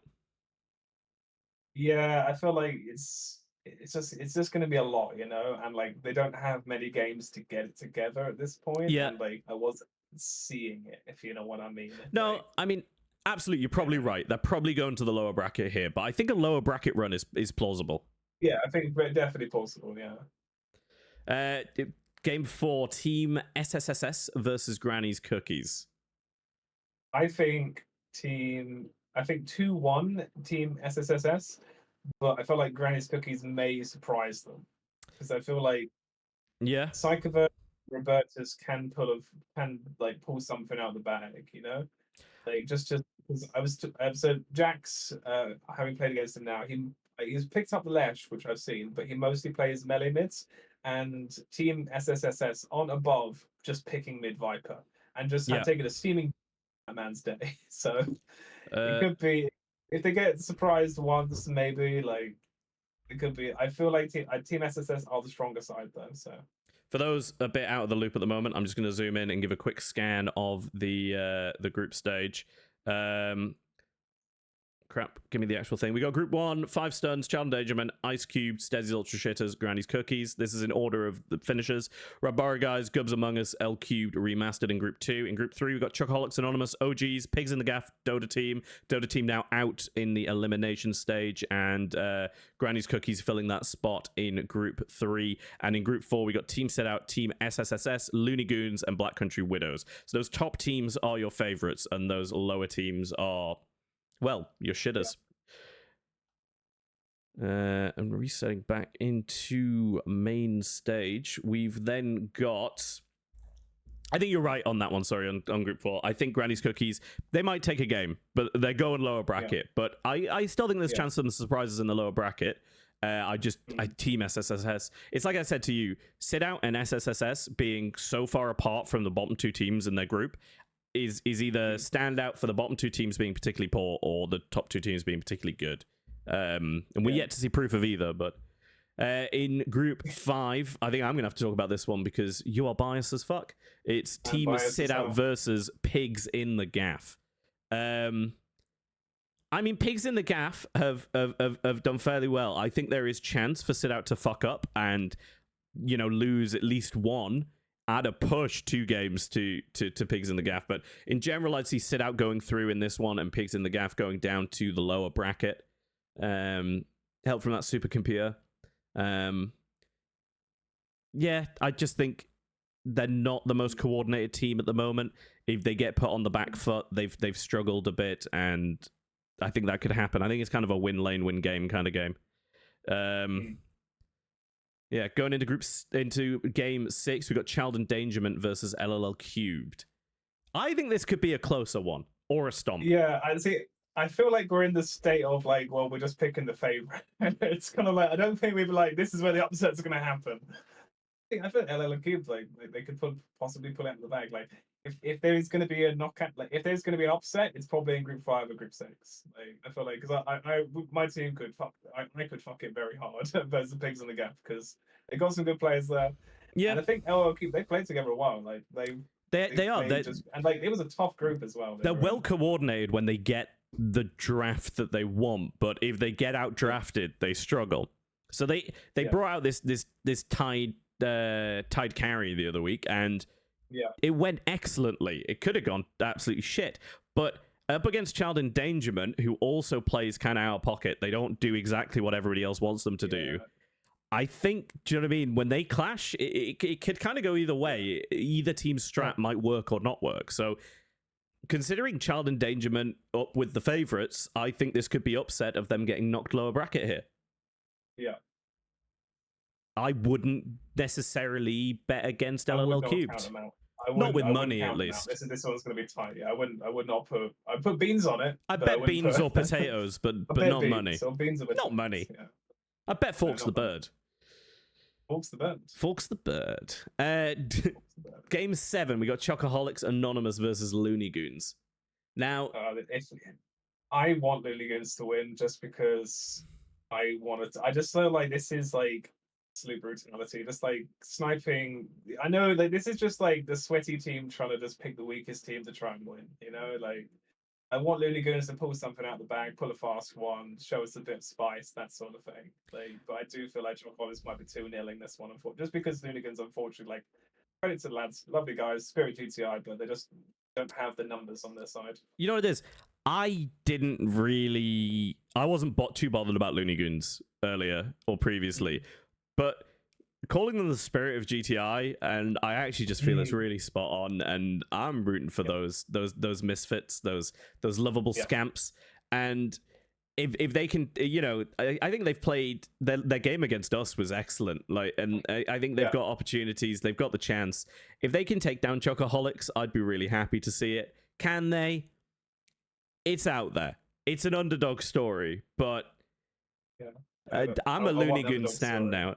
Like, you should be their PR department, because Spirit of the GTI, like you've nailed it. Like it's Looney Goons, Spirit of the GTI. Paint image now, just like the little like how Falk's the birds, just like Phoenix rising from the ashes, and just put Looney Goons logo on it. But it should be rising from the ashes, and the ashes should be called like the looking for team. No, looking for team, because that's where they've really risen from. But I'm a big Looney Goons stan. And then finally, game 8, Gubs Among Us versus Ice Cubed.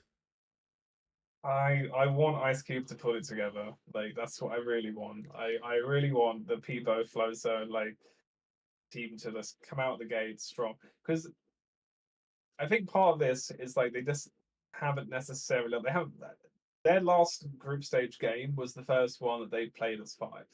Yeah, they just simply don't have the games together to know one another, how they will play together. And I guess in some way, like their biggest factor of how they're going to win these games is going to be My2 Karma. And I think when we had My2 Karma stand in for us for our games versus Team SSSS, we kind of showed what he can do. We showed that if you give him the good game, he can carry it on his back as if it's like nothing. And sorry, are you saying they've seen that? Right. Are you saying that they're not giving My2 Karma the home he deserves? No. No, don't make him sound like a lost cat. No, I'm just saying it's all like you just sort of see this is how he operates, this is how you make him play, and there's just kind of like getting him on the right lane, if you know what I mean, getting him on the right track. Yeah, I absolutely get that. I also think I'm actually just looking at this now and I'm really gutted. I want to see Ice Cubed against OGs. Oh, so do I. I want the beef. Like if that scrim happens, you know what? Fuck it. I'll throw the games so that happens. If it comes to it, I'll throw the games. I mean, I'm not going to do it right now, but I need to know what's the earliest they could meet each other. Like if they both win their first games, it's like round 3 best of 1 in the lower bracket, right? Oh, if they kept winning, it would be like the finals, because on the opposite ends of the. Oh yeah, it's not even this. Yeah, what a finals it would be though. Yeah, 2. So what's that? OG's in group ticket 9. We're not working out right now, but we want it to happen. Yeah, like but 20, yeah. I think Ice Cubed have the potential to take Gubs Among Us here, and that's interesting because that's going to be the first one where I think we're strongly saying that the lower seeded team can take the top one. Yeah. Like there are other places it can happen. This is the one where I'd be confident it would, and I think it's because Ice Cubed have been growing and coming into their own. I mean, last year on Halo 3 soundtrack, we came in as a lower seeded team, and this is where we started playing.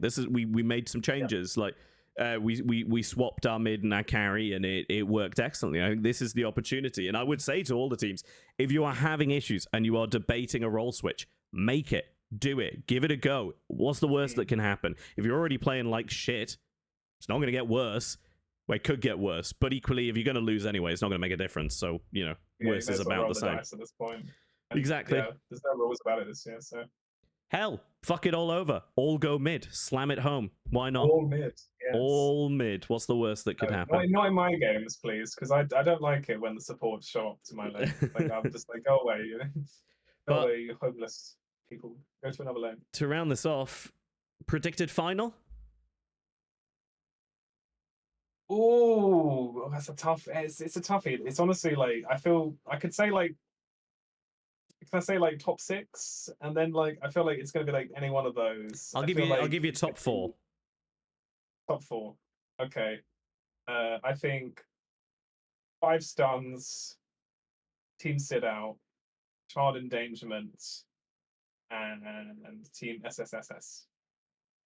I think 5 stuns v sit out. That's the final I'm predicting. 5 stuns v sit out. Okay. With sit out going lower bracket. Or lower bracket, no faith. Lower bracket. No, I think you'll fuck it up. I think you'll come back, but I think you'll fuck it up. That's where I'm going. Oh please, my little heart can't take it. Like, but yeah, there we go. That's my predictions. That's your predictions, and that's Top Goon. I've had a blast, but we have reached the end of the evening tonight. I've got no more content for anyone. No more content. None at all. Didn't even bother to try and get clips this time, because every other time I've gathered clips, they've generally been skipped because we've ran over. We were supposed to finish. Actually, we're finishing about on time in the end, but only because I accounted for extra time. But thank you very much, Seething, for joining me. I hope you've had fun. Oh, it's a pleasure, big man. Having a great time. Thank you, everybody, for tuning in to watch. I hope it's been a good show. I don't know if there'll be another one this year or not. We will have to wait and see. It depends if the content is good enough, I suppose. But I'm burnt out right now. Yeah. I'm burnt out right now, but I think by the time another few games have gone, and the fact I'm not playing, I'll be hyped up and back ready to go. So, and if anybody needs a stand-in, I am available. Because he wants to boost the number of deaths. Fucking he needs to keep make sure he has the most deaths by the end of the time. I need to boost my own fantasy points. Like 3 people picked me. I can't let them down. I mean, what could I do? I have been letting whoever picked me. I'm so sorry. I've been letting the side down. Like I've no one's picked me as a stand-in. No. I've been doing very mid in all of my games. It's all right. Don't worry. I wasn't stupid enough to pick you. Yeah, I was stupid enough to pick Lugst Valentine. Book your ideas up. If you go out now, you fucked me, George. But yeah, again, thank you for everybody watching. If you've enjoyed me, you can drop a follow. There is a link to my Discord down below, or I can drop it in the chat. We do in-houses sometimes. They're kind of just on the fly. Dota games, party games, other games. There's a few things going on in there from time to time. If you want to know more about the GTI, head over to Pyrian Flax. You can join his Discord. You have to sub, but that's how you're going to find it if you want it. Although I will be casting some of the games. If you've enjoyed Seething, do you want to plug anything? I'm going to Brum. He's going to Brum. You can come find me. If you have opinions on me or how much of a sweat I am, you can come tell me when we're in Brum. So, and then I might also sell sit-out merch, so who knows? If he has offended you with anything he said this evening, he'll 1v1 you at Brum, IRL, in the mid lane. Go throw some hands. And otherwise, I guess that's it. That's it. Thank you very much. And good night. See you later. I was going to say, you're going to say good night. It's really rude, Seething. Good night. Good night. Sleep well.